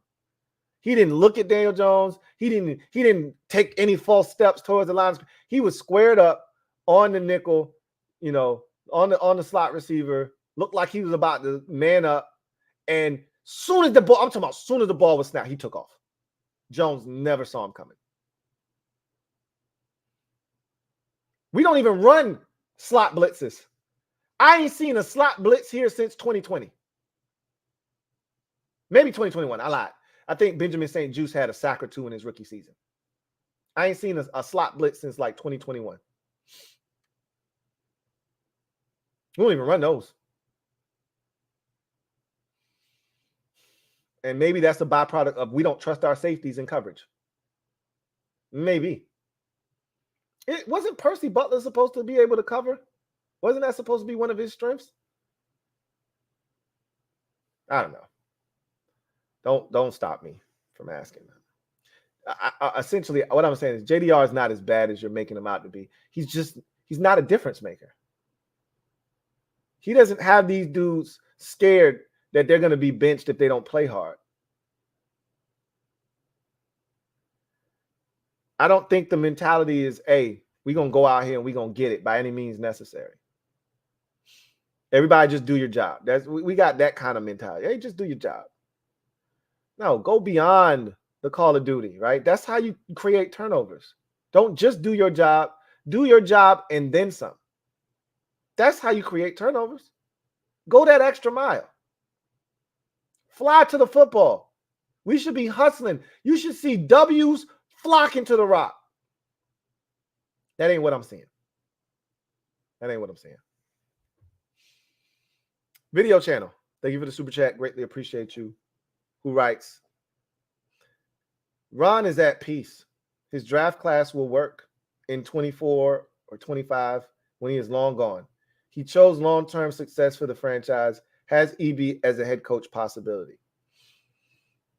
I mean, you keep talking about Ron like he's some sort of like terminally ill cancer patient or something. And he knows his career is over and he's just setting it up for the next man. Ron is not looking to retire. I don't know where you get this narrative from. Ron is enjoying himself this year. This is the first year Ron has actually had fun coaching this team. It wasn't fun in 2020 when he had cancer and he was the focal point of the frustration of the fan base. The media was asking him every week, hey, why you ain't calling no timeouts at the end of the game, man? And he was making up shit and he was all over the place. And we just chalked it up to, hey, man, he got cancer, man. The man was getting chemotherapy treatments and stuff. Like, we ain't even tripping. That wasn't fun. Winning the division was cool. The next year, going out, getting Ryan Fitzpatrick and him getting hurt the first game on the second possession, that wasn't fun for Ron. Him having to deal with all of the off-the-field stuff, the name changing in first year he was here, the allegations, the articles, the lawsuits. That wasn't fun, having to defend the team every 2 seconds. You think 2022 was fun? Having to defend his decision to go out and get Carson Wentz? I watched the film. I watched the tape. I was the one that did that. You think that was fun for Ron? You think hours before a Thursday night game against the Bears, having an ESPN scathing article written, you think that's fun for Ron? He didn't have fun last year. They asked Ron on Monday. I think it was Monday. Maybe it was Tuesday this week. How different it feels to be answering questions about football, because the Bears are dealing with the shit that we had to deal with for the last, 3 years with Ron here. They're dealing with that shit now. And Ron, when Ron's excited, that shit-eating grin came onto his face. And Ron said, I told you guys a couple of weeks ago, if the biggest issue we have, which it was at the time, is long snapper, and that's what we're talking about, we're in a pretty damn good place. Ron's blissful right now, but, losing takes the edge off on that shit. You're not blissful when you lose. We saw that at the podium. If Ron was just hanging on for the next man, you wouldn't have got that emotion that you got out of Ron after the loss to Philadelphia. That was the emotion of a guy that knows I'm fighting for my damn job over here. And losses like that are going to cost me my gig. We can't let games like that slip through our fingers.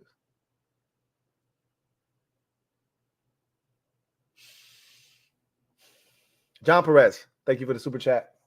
Greatly appreciate you. My guy JP writes, think it's time for a DC change. JDR had his chances. We should hire Dan Quinn after Jerry fires Mike McDouble Cheeseburger and his entire staff when Dallas loses in the playoffs again, like always. First of all, Jerry ain't firing Dan Quinn. If anything, he would hire Dan Quinn. That's why Dan is there. Dan Quinn is the highest paid defensive coordinator in the NFL. I think he's the highest paid assistant coach in the NFL right now. There's a reason that is the case. Jerry values him very much. And Quinn understands that he don't have to take a job. He's hot right now. And he's going to remain hot because Dallas is going to continue to play great defense. He can handpick his next job. He don't have to do nothing. I don't blame him for not leaving the last 2 years. It ain't been nothing but shit jobs. The only one that I would have even considered taking was Jacksonville. And they had a whole issue with their GM, Trent Baalke. Nobody really wanted to work with him. Dan was like, I don't have to subject myself to that. It's just like when Sean Payton was in Dallas with Bill Parcells, and Bill was like, bro, as long as I'm coaching, you got a job. You ain't got to take a job till you're ready. He was going to take the Raiders job back in the day, and Bill Parcells was like, bro, don't do that shit. Just wait. You'll know it when the time comes. And then this New Orleans job came open. He went and got Drew Brees. The rest is history. That's what Dan Quinn is on. Like, I'm going to wait for the perfect opportunity. A tailor-made situation. They already got a quarterback. They already got pieces on defense. And I just got to go in there and put my touch on the shit. That might just be Dallas if he decides to fire Mike McCarthy. But Dan Quinn ain't leaving Dallas to go to Washington. He ain't making no more lateral moves. His next job will be a head coaching job. Whether that's in Dallas or somewhere else remains to be seen. But his next job is as a head coach. Mad American, thank you for the super chat. Greatly appreciate you. Mad American writes, JDR has to go after this season, in my opinion. His defense has been okay, good, not elite, and not even great. We need someone to come here and instill a killer instinct with our talent, i.e. Greg Williams type. I knew you was going to go there, even though that's not a bad comparison. Like Greg Williams, those defenses did play like they had a bounty on the opposition. Wink, wink. Even Arizona has it. They do. They're flying around. Again, I think it's a mentality. I think it's one. Okay, half of the equation is. Have you guys watched The Untold Florida Gators? Have you guys watched that? I meant to talk about that on the podcast, and I still will. There was a linebacker that played for Urban Meyer when he first got there. His name was Brandon Seiler. Self-motivated. Herb said, when I walked in there, I was looking for my leader. I needed to find a guy. He said it took me all of 5 minutes to figure out who that guy was.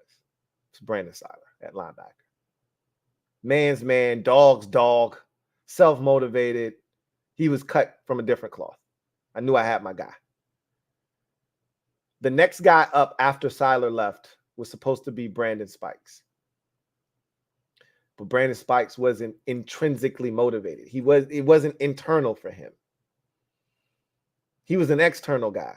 Like they wanted him to step up and be that rah-rah leader. And he's like, bro, that ain't me. I'm just trying to have some fun out here, play a little ball, get to some of these girls, get these free drinks, that sort of thing. Enjoy the college life. Took him a while to realize I need more than that from you. Some guy, I essentially brought that up to say, some guys aren't motivated, self-motivated. They need a coach to bring that out of them, that mentality. Some guys are. Like, some dudes just fly around. Like, you don't have to tell them, hey, I need you to be aggressive. I need you to fly to the football. Some dudes are just wired that way. We got a few of those guys on our team. Not a ton of them. Not enough of them. But we got a few of those dudes on the team. Jonathan Allen is a self-motivated dude. You don't have to tell Jonathan Allen to hustle. You don't have to tell him, to bust his ass. You know, he's a self-motivated dude, right? Deron Payne, same thing. Like, you don't have to tell these dudes that. And we got to know. Cody Barton is another one of those. You don't have to tell Cody Barton to hustle. He's going to bust his ass on every snap. And we got some of those dudes on the team. But for the guys that aren't like that, that's when you need the Dan Quinn. That's when you need Steve Spagnuolo, right? That's when you need one of these coordinators who is just aggressive by nature. Todd Bowles, who's going to have you flying to the football, like Greg Williams did once upon a time. You can tell when you see it. You can tell that's a well-coached team, or that they're coached to go after the football. You can see it. And you can tell when it's not being coached or it's not a point of emphasis. Video channel. Thank you for the super chat. Greatly appreciate you. Video channel. Writes, Ron ain't Riverboat no more. Amen to that. He pick and chooses his spots. We went for it on 4th down on the first possession of the game. He pick and chooses his spots, but he ain't Riverboat no more. Talking about send me my ring when I'm gone. Yeah, I did hear that. You're right about that, you know. But that's his way of saying, I'm going, whatever happens, that's his way of saying, I left this place in a much better spot than the way I found it, which is 110% true. When he got here, we had one of the worst rosters in football. So, again, he's not wrong in that, but that's his way of saying, if they fire me, bro, and you win a Super Bowl next year after I'm gone, I just need my ring, bro. I was a huge part of why y'all won a chip. You're going to be doing it with pretty much all my players. You're going to be doing it with the quarterback that everybody told me I was crazy for staking my claim on. You're going to be doing it with a culture that I set in motion. Like, just make sure you acknowledge me when it's all said and done. That's what he was saying. You know, he wasn't saying, I'm going to hang it up. Make sure I get my ring. That's not what he was saying. But all of his personnel moves scream, let's win in 2026. And he thinks he's going to be here in 2026. He's setting it all up for when he's gone, and I can respect that in a way. Again, I think you're reading the tea leaves wrong. I think you're reading all of this wrong, but no, you're not wrong about everything that he's doing is not necessarily setting it up to win in 2026 as much as it is you're not doing the most you can to help you win now, which you would think is a bit asinine if you're fighting for your job right now, which speaks to what you're saying. But again, Ron doesn't see it the way that you're seeing. You see it from this perspective of you haven't done enough to win now. You're doing enough to win 2-3 years from now. Ron's like, no, I did enough. We got enough to win now. And we'll be even better for the guys that we drafted, like Braden Daniels and Ricky Strong. We'll be even better because those guys will be better 2 years down the road. We'll be even better then. But I got enough stuff now to win. That's how Ron's looking at it. Video channel, thank you for the super chat. Greatly appreciate you. Video channel writes, Ron's plan is now Ron's manifesto. According to you, yes, that's exactly what it is. John Perez, my guy JP, double up, thank you for doubling up. JP writes, I don't want to advocate for people being fired. JP, you do it all the time. Stop. Okay, stop, JP. You want, after every loss, you want at a bare minimum 5 dudes fired every game we lose. So don't do that. He says, but it's time to consider a DC change. Del Rio had many chances to make this defense elite. They're not going to do anything in season. If it did happen, it'd be, after the season. But Ron, I think Del Rio's his guy. I think they're kind of like in lockstep with the way that they view things. They come from the same era of football. They've both been head coaches multiple times over. I think there's a trust factor that exists with Del Rio. I don't think he's going anywhere. If he was going to do something with Jack, he would have done it already. And, every time you think, man, they got to do something with Jack, Jack turns in one of those seasons with the defense like he did last year, where you're number 1 in third down defense, right? You're top 10 in points allowed. You're second in the league in yards. I think, what was it? Third down, something, percentage or something like that.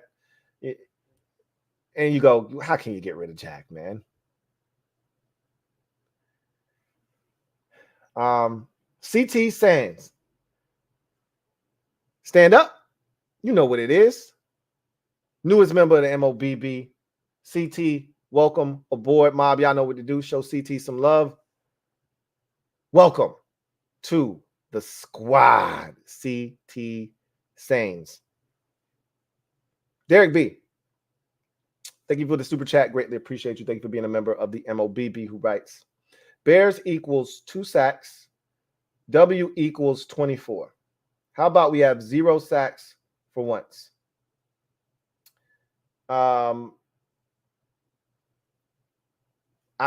If there were ever a game where you were able to get away without being sacked, it's this game. Russell Wilson was sacked 1 time on Sunday, once. While Russell is still very spry and mobile, you can get to Russ. I don't remember how many times we sacked him in our game, but it was at least 3 times. That Bears front isn't one to write home about. And so if you ask me, if there were ever a game, this was the one. But again, I'm not going to make any assumptions about what this line is or isn't going to do. It's not on just the line. It's on EB. It's on Sam as well. So we'll just see collectively as a group what they are able to get done. We're moving in the right direction. We were averaging 6 sacks a game going into Sunday's contest. We gave up 5. And one of them was Sam tripping over the leg of Charles Leno as he was about to run for a nice little gain down in the red zone. So it was more like 3. I think 2 of them were like garbage sacks. Like, oh, that was trash. That shouldn't count, but it does, right? So we're trending in the right direction. Let's see where we go in this game. JP, thank you for the super chat. Greatly appreciate you. My God, JP writes, poor Forbes. Got so many death threats from fans. He had to deactivate his socials. He needs to have a bounce back game tomorrow to shut people up. I honestly don't care anything about that. Social media is a very, very cold world. It's not for the faint of heart. You got to have thick skin on social media. People are assholes. We've already had this discussion. That's because that stuff don't move me, because people gonna do the shit that they do. Because you're anonymous, nobody knows who you are. You feel like you can say whatever. They don't have those same balls to say that to somebody's face. They would never. That's why I don't respect it. So people can say whatever they want. Ain't nobody gonna do shit to you. They can say what they want. They can talk tough, but at the end of the day, he's going to have to just play better because he wants to play better, because it matters to him, not because you're trying to prove people wrong or you want people you want to shut up. Nah, F that. Sam was like, I don't really care what people say. I'm looking to prove to my teammates and myself that I'm legit. I'm not worried about what people are saying about me on socials. I could care less about that. If you live on social media, this is what happens. This is what happens with these young boys. They stay on socials, so they see everything. They're hypersensitive.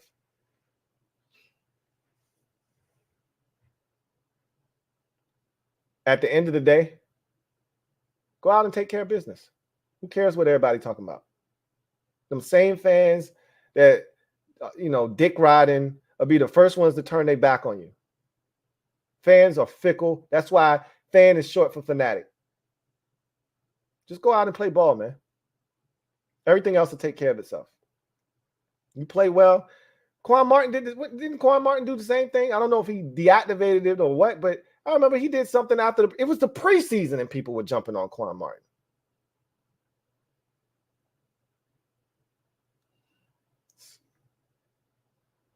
People ain't shit. I already told y'all that. People ain't shit. It's up to you to decide what matters to you and what doesn't. You let that shit affect you, I got nothing for you. Just go out and play ball, man. Go out and play ball. 1-6 Devil Doc. Thank you for the super chat. Greatly appreciate you. Thank you for being a member of the MOBB who writes, speaking of T.O., if Curl doesn't get at least, or turnovers, okay? I was wondering where you were going with that. Speaking of turnovers, if Curl doesn't get at least 4 turnovers this year, his number for a new contract should be 8 to 10 mil. Or should we move on? I like him, but it doesn't matter what Cam Curl does. The number isn't 8 to 10 mil, no matter what. So we can start there. That his number starts at 12. That's the base for his number. The salary cap is going up, not 13, 14. Okay. But the base number starts at 12 for him. Now, you know, how far are you going to get up that ladder is going to probably be predicated on how many impactful plays he makes, to your point. But they got to decide how important he is to them. I can tell you this right now. If this regime is still here next year, Cam Curl will be back. They value him. How much? We'll see. But even if it's a franchise tag, he'll be back. The real question is, what if this regime isn't back? I think he's gone. The next group will come in here and they won't see what he did. They don't see the impact. They'll just say, this dude ain't no playmaker. We can do better. That's what happens when you bring in new management. A lot of y'all want change, but with that change comes a lot of the dudes that you call your favorite players, guys that you've attached yourselves to. Those guys are going to be gone. As long as you're willing to accept that and acknowledge that the fact that that's going to take place, I'm cool with it if you're cool with it. Mad American, thank you for the super chat. Greatly appreciate you. Mad American. Double up. Thank you for doubling up. Writes, people get mad that we lost 2 straight. But remember, the greatest Redskins team of all lost 4 straight. Then at 5 and 6, they won 5 straight in dominant fashion. You know the year, Lou. Anyway, have hope. How could you even utter the words, the greatest Redskins team of all time? I know you don't know better. And 05 was your Super Bowl. But 91, just so we're clear, 91 is the greatest Redskins team of all time. Let's not misconstrue the facts here. Anyway, I digress. Barce, HTTR 95 writes, stop hating on Uncle Jack, Lou. The defense saves us every year. It's not true. The offense hasn't been good, so it's made the defense look that much better. But the defense didn't save us in 2021. It was a part of our little 4-game win streak. And if you're winning games 17-15 every week, the defense has to step up.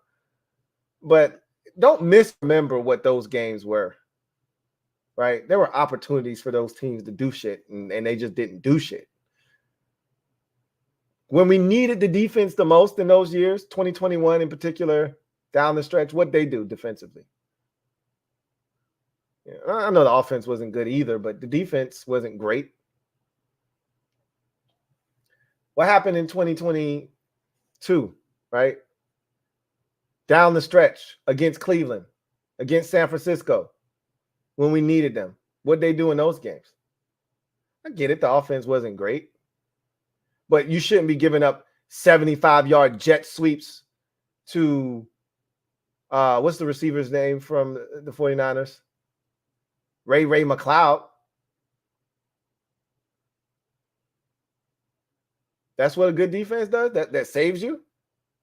George Kittle running all up and down your secondary with nobody around? That's what good defenses do?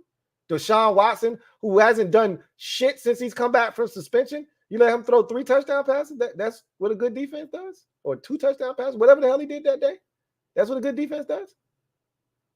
Oh, okay. Cool beans. Jamal Hamlin, thank you for the super chat. Greatly appreciate you. Thank you for being a member of the MOBB, who writes, hey, Lou, it's time for that 4-game win streak. I'm down if you down. I'd hate to waste it early, but I'd much rather get off to a fast start and then figure it out down the stretch. Like, what are we waiting on? Let's rip that puppy open right now. Let's bust that sucker out right now. I'm down if you down. Because a 4-game heater would include wins over the Giants and Eagles. We need some division wins. Let's go ahead and bust that sucker open right now. We'll figure out the rest down the road. Says, as far as the defense goes, it's predicated on the D-line winning their one-on-ones. It strains the back ends. Yeah. Our defense starts up front. No ifs, ands, or buts about it. Any success that this team's going to have defensively starts with the D-line. And I thought they played well against Philadelphia in terms of stopping the run. We really didn't have to go to the Cinco package. I was really pleased with that. I thought we were going to have to go to the Cinco package quite often to stop their run. We didn't. We did it with our base, with 4 D linemen, 2 linebackers, and walking a safety up. So that was a pleasant surprise that we were that good against that vaunted Eagles front. But we didn't get enough pressure on the quarterback. And that's not okay. Mad American, thank you for the super chat. Greatly appreciate you. Mad American writes, see, that's the thing, Lou. Arizona is 1-3. They were made fun of, said to be tanking, but they said F no. Love watching their D play more than ours, to be honest. They play tough, man. Such a scrappy bunch. Yeah, I mean, that's cool. But still got to win games in this league.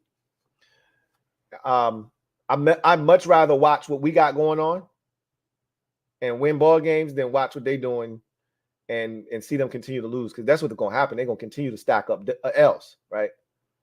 They're not going to win a whole bunch of games this season. So, I mean, they scrappy. That's fun. That's nice. I'm not looking to be scrappy. I'm looking to be good. We'll see what happens with this defense and if they can start to rev up that engine. They're capable. They're capable. All it takes is one really dominant performance to jumpstart this thing. If it happens Thursday, look out. They could get hot. They could get hot. William Rogers Jr., thank you for the super chat.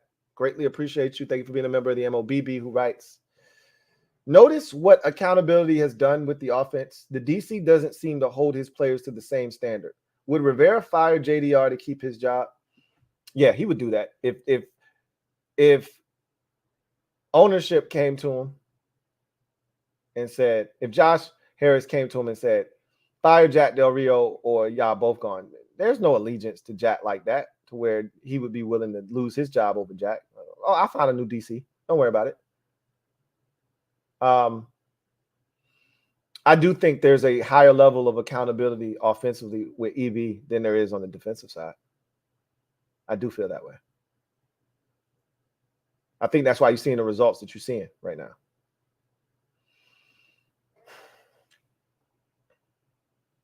Mad American, thank you for the super chat. Greatly appreciate you. Who writes, heck, wouldn't mind seeing what EB could do with the defense. It's not his level of expertise, but one thing that I've realized watching the NFL is that if you can coach offense, you can coach defense. Because in order to coach offensive ball, you got to know what the defense is doing. So if you can coach one, you can coach the other. I've seen Raheem Morris coach receivers, running backs, linebackers, offensive line, and now defensive coordinator. I've seen him do just about everything. So I know it's capable. You're capable of doing that. That's funny. Eric Sunderland, thank you for the super chat. Greatly appreciate you. Thank you for being a member of the MOBB, who writes, I hope Ron stays. That means we made the playoffs. I mean, there's no guarantee that he makes the playoffs and he's still here. I do think a playoff berth, depending on how it looks, you backdoor your way in at 9-8, you might have to win a game to stay on, right? You get to the playoffs 10-7, 11-6, and he's definitely back, whether you win a game or not, right? So I think it depends on what it looks like, but I too want to make the playoffs. I already told y'all what I think is going to happen. I think Ron and company make the playoffs this year, and next year is that Carolina 2015 type season. I'm not saying you go 15-1, but it's a really good season next year. I think that's what we're setting ourselves up for, but Ron's got to make it there. But I think that's what's going to happen. JP, thank you for the super chat. Greatly appreciate you. JP writes, I can respect Ron for turning around this organization when we were the laughingstock of the league, but his coaching style is old and stale. You're not wrong. I've already told you guys that I will forever be indebted to Ron for what he has contributed to this organization at one of our lowest points. He was the face of this franchise when we didn't have anything else going for us. He was what kept us from being literally the pariah of the NFL. Because Ron had such a likable personality and track record, the respect that he garnered around league circles kept us from being viewed as 31 teams and then Washington, off to the side, because that's where it would have gone. If Jay Gruden was our coach, we would have been pushed out as our own entity and then the rest of the league. They already were doing that to us. We weren't in graphics when they did NFL, graphics. We weren't in those things. We weren't in the conversation for nothing, which we didn't deserve to be, but Ron is what kept us afloat. So I always said, thank you for your service. If nothing else, thank you for that. But sometimes, and it happened with Tony Dungy in Tampa, you can only take a team but so far, right? I don't know if Ron has done all he can do here. That's the $1 million question. I think EB's presence is going to give Ron a new lease on life. And I think he understood that, which is why he went out and did that. Jack is fine. While Jack isn't necessarily a needle mover, he's not the problem. We can get by with what Jack is doing defensively. Offense is what's killing us. I go fix that, and I got a new lease on life. That's what I think he's hoping. Mad American, thank you for the super chat. Greatly appreciate you. Mad American writes, I don't want to advocate for people being fired, but proceeds to mention people who should get fired. LOL. That's my guy, JP, man. Can't live with him, can't live without him. Good. That's my guy, JP.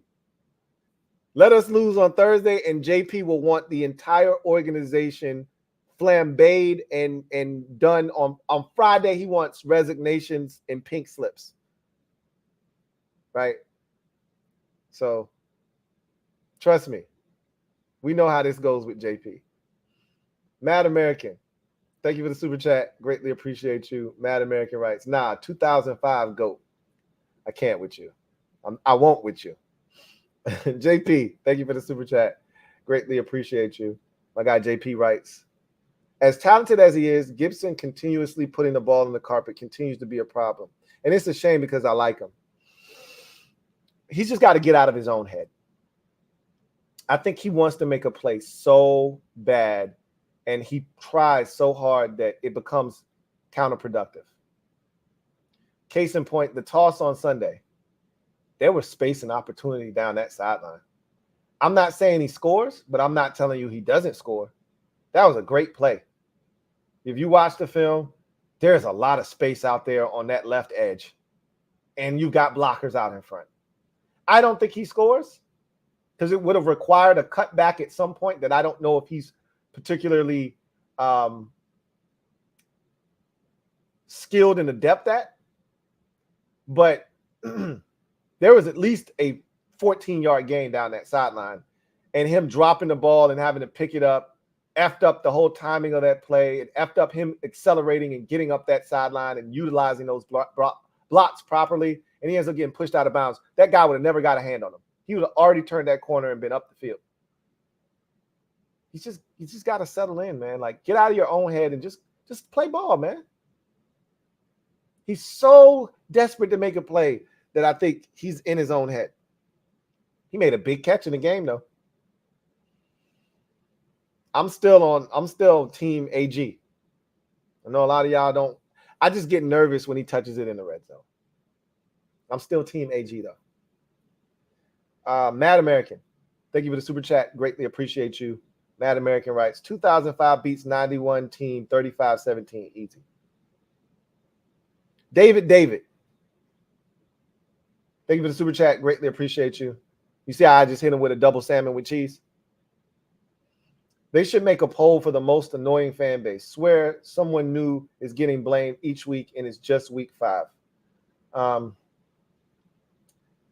think they already did that. It wasn't annoying, but it was like the most, I guess, for a lack of a better term, disloyal. And we were the most disloyal fan base. I think they did it like 2 years ago. But a lot of that has to do with the name and all of that shit. It's less about, the fans that are here. It's more about the fans that have left that don't support the team because of the name change and then ownership and all of that shit. But look, you think this fan base is toxic? Just look around the league. Every fan base is toxic. We're not alone in that. I know it feels like it's hypersensitive because you're not in another fan base. You don't see what other fans. Trust me, I do this for a living. Every fan base is toxic. Every fan base has fans rooting against the team. Every fan base has fans that are hypercritical of every single player, no matter what they've done, good or bad. Every fan base has it. It just feels worse because we're in it. We see it. We're following it more closely. I guarantee you some other team had a player deactivate their social media account. Trust me. They've gotten death threats and stupid shit. We're not the only fan base doing dumb shit. And furthermore, where are you getting your sources from? You go on Twitter, and there are 100,000 people pretending to be fans of teams that they're not fans of. All it takes is a simple click to actually go and find out who they're really a fan of. Yeah, their thumbnail has a Washington Commanders logo or somebody wearing a Washington Commanders jersey. Click on the link and you'll find out that's really a Giants fan or it's really an Eagles fan. And that's the person that's telling them to go kill himself or, kill your family or whatever, or some stupid shit. And now you think it's a Commanders fan. But people they don't go the extra mile to figure out who you're talking to, right? They just repost shit, retweet it, run with the shit that they see. And again, I don't get caught up in that stuff because I know better. Chauncey Davis, CD, OG, triple OG, welcome back. Welcome back. Glad to have you, Mob. Y'all know what it is. Welcome to the squad. OG, triple OG, CD. I got Chauncey Davis, who writes, Sam has a cornerback's mentality. Keep on ticking. I love that. I also would like him to not have a defensive player's mentality from a physicality standpoint. I need him to dial that back. Every week, he's taking some kind of nasty hit where you go, come on, Sam, bro. Don't do that. Arizona game, he took a big hit. I don't know if he took a necessarily a big hit in the Denver game, but he was getting crushed when he got sacked. The first sack of the game, he got crushed when he rolled out of the pocket and then stopped. Crushed, right? The Buffalo game, he runs and then turns the corner, and I'm like, hey, slide, bro. You already got the first down. Slide. And then he gets stood up, and then a guy comes and mops him, and he gets up, and he's checking his thumb for like the next 3 plays, and I'm like, see, See? Cut that shit out, Sam. And then last game, he has that big run when we're down inside our own 10-yard line after Jamison Crowder-Fair caught the ball. And he runs out to the 30, and then the dude picks him up and suplexes him on his neck, and he pops up. And I'm like, Sam, bro, damn, stop. He's getting better. He's sliding a little bit more. He's running out of bounds a little bit more. Chauncey Davis. OG, triple OG. Thank you for the super chat. Greatly appreciate you. Double up. Thank you for doubling up. Who writes?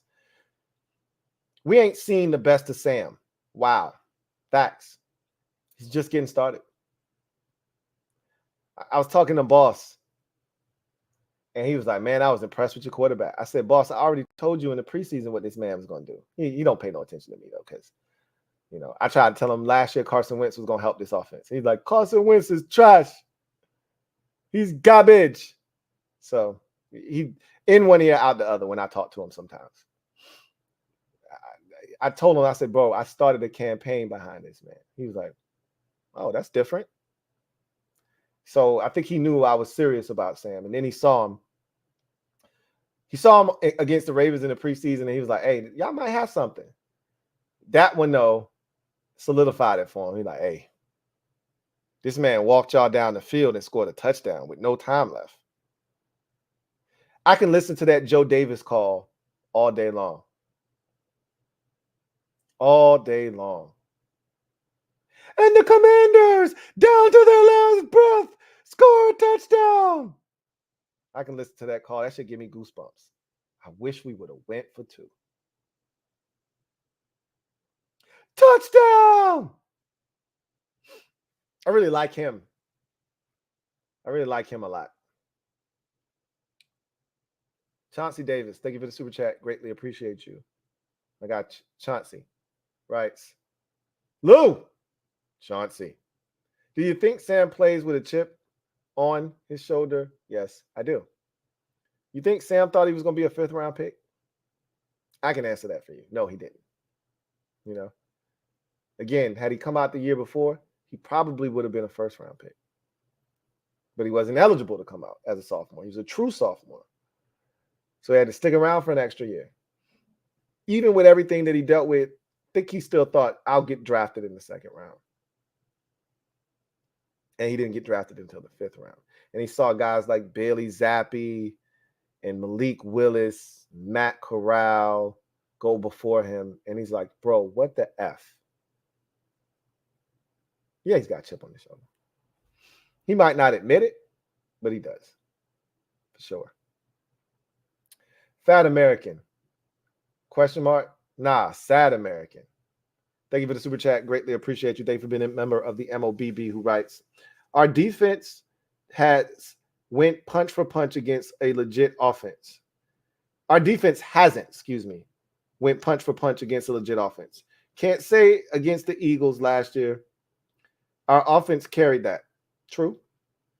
They did create 3 turnovers in that game. Or was it 4? 2 Hills fumble at the end. Fumble of Quez Watkins.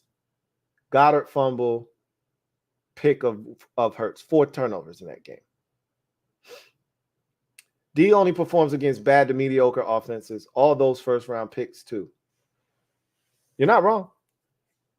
I don't like throwing a blanket over the entire defense or that entire defensive line, because Deron Payne shows up every week, no matter who the opponent is.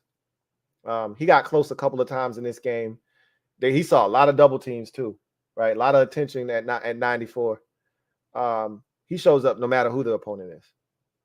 So I can't say that that's the case for all of them, but you knew Deron was going to see a lot more doubles, and it was going to be a lot more attention paid to him after the season he turned in last year.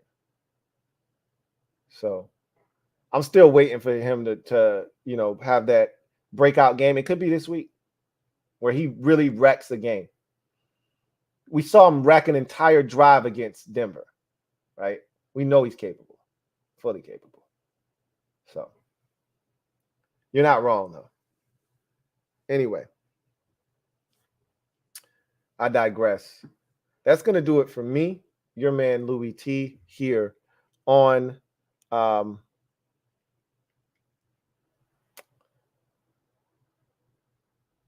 Commanders Nightly News. We'll have another episode tomorrow. It'll be out nice and early because obviously we have a game that night. So I'm going to get my predictions and keys to the game and all that stuff to you nice and early. I don't know if you'll wake up to it, but it'll be there probably no later than 10 o'clock.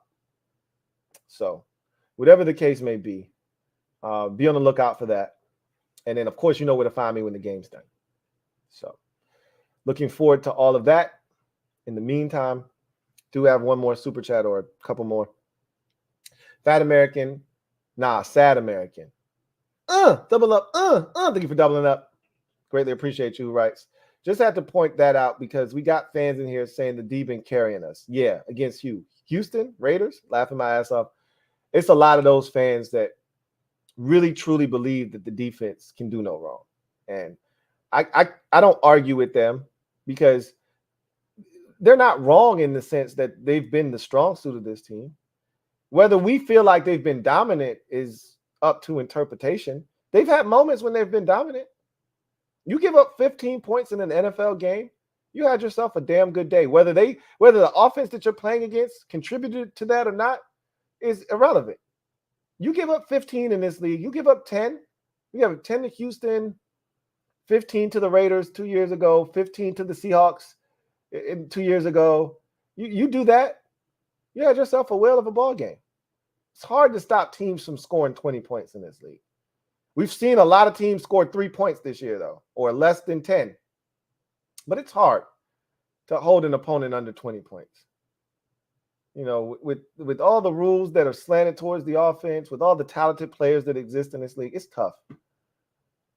But to your point, when we've seen credible NFL offenses quarterbacked by real quarterbacks, right? Not Nick Mullins, right?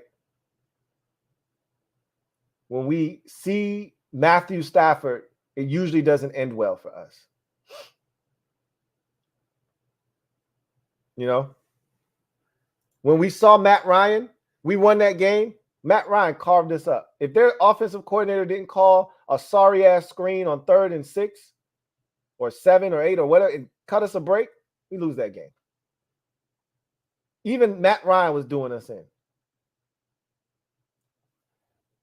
We got to change that narrative. But in the meantime, keep dominating quarterbacks like Justin Fields until you figure that shit out. That's the key. Keep dominating those boys. Keep dominating Desmond Ritters. And hopefully we'll figure it out against the likes of Jalen Hurts and Tua Tagovailoa and some of the other guys that are playing at a very high level. Brock Purdy. Well, let's keep trying to take advantage of the less thans till we can get to the greater thans. John Perez, thank you for the super chat. Greatly appreciate you. I can just tell you this. Let me just say this before I get to his super. Would you rather the alternative that they didn't dominate anybody? Because you could have that too. At least they dominating somebody. John Perez, thank you for the super chat. Greatly appreciate you. Who writes, I've been pleased with Howell's play so far. His gunslinger mentality is awesome to watch, but he can't get reckless and hold on to the rock for too long. He's getting better. It's a process. You saw that. He didn't hold on to it too long against Philadelphia.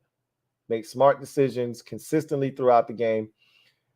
I need him to not predetermine on shot plays where he's going with the football. That was the biggest criticism I have of him in the last game. He didn't hold on to it too long. He made smart decisions. He spread the ball around. He was decisive. When he decided to tuck it and run, he tuck off and run. He didn't, stand back there with as a deer in headlights. He didn't lock on to his first read for too long. The only time I was disappointed, and this is part of the growth process and that maturation that I talk about, is when he had opportunities down the field, he predetermined, I'm taking a shot. It don't matter if it's double coverage, I'm taking a shot. And he had Jahan open both times. And then he had Terry open once. on a deep shot to Diami. I think he had Terry on a deep over, way open. Like, come on, bro. And then he had another play. I think it was to Terry in double coverage, and he had Jahan wide open coming across the middle. Like, come on, don't predetermine. Fat American, sad American. Thank you for the super chat. Greatly appreciate you. Writes, true, but with all the talent, man, we should be on par with the Niners, Cowboys, the Bills. We should be in that conversation, in my opinion. Yeah, but it also takes special defensive minds to get the most out of your talent, too. All of those defenses have, guys with defensive backgrounds that do a really good job of scheming it up. I don't know who the defensive coordinator is in Buffalo right now, but it was Leslie Frazier. It's still his defense. And don't think for 1 second their head coach, Sean McDermott, isn't overseeing that defense. The 49ers, it don't matter who their defensive coordinator is. Next man up, that's the next man to get a head coaching job. It's like what it was with the Panthers in the mid 20 teens. It didn't matter who. Sean McDermott was their defensive coordinator, head coaching job. Steve Wilkes, defensive coordinator, head coaching job. At some point, that shit stops. But right now, Salah, job. D'Amico Ryans, job. This next dude, I don't even know who that coordinator is right now. He kicking ass too. He's not as dominant as the last two as of right now. Not as dominant. But they're getting it done. And then we know what's going on with Dallas. So, anyway. And some of it is players. Let's be honest. While we have talent, we're not as talented as those defenses. First of all, can we just admit that none of our guys look like Michael Parsons or Nick Bosa? I don't have to twist your arm to get you to admit that, right? The elite rushers, they just win. No matter what.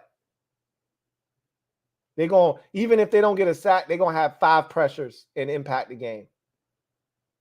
Our guys don't do that.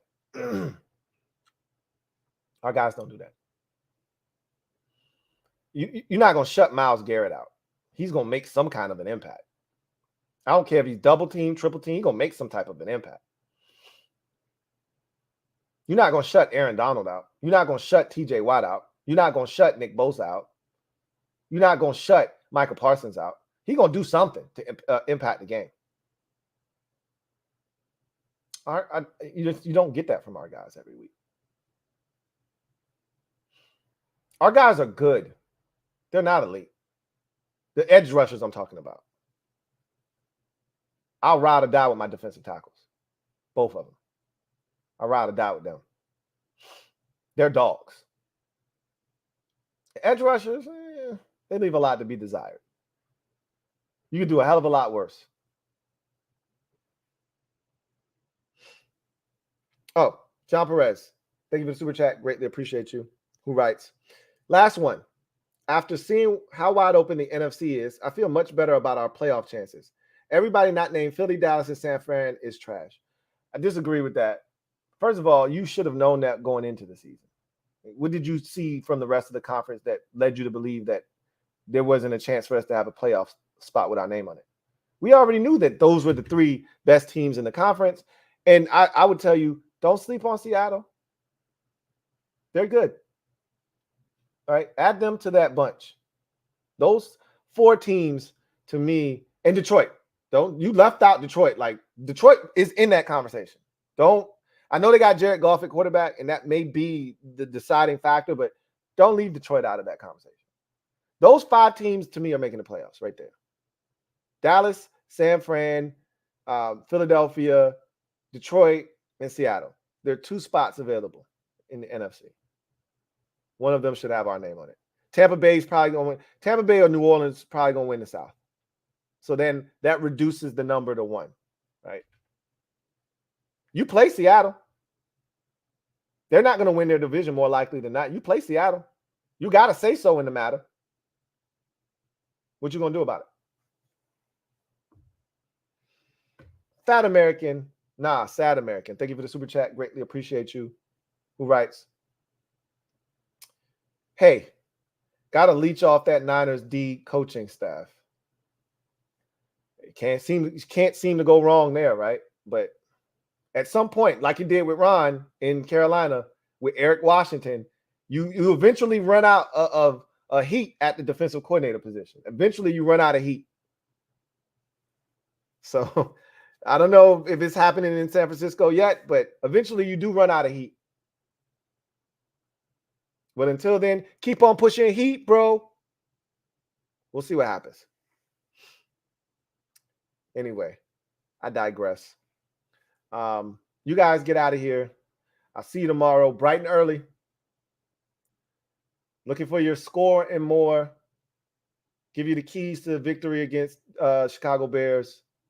And you know where to find me when the game is done. Thursday Night Football overtime. Until then, you guys enjoy the rest of your evening. And I'll see you tomorrow. We got a lot to discuss. Hopefully, a lot of good. Have a good one. Here comes the diesel. Here comes the diesel. There's the snap. Hand to Riggins. Good hold. He's got the first down to the 40. He's gone. The 35, the 30, the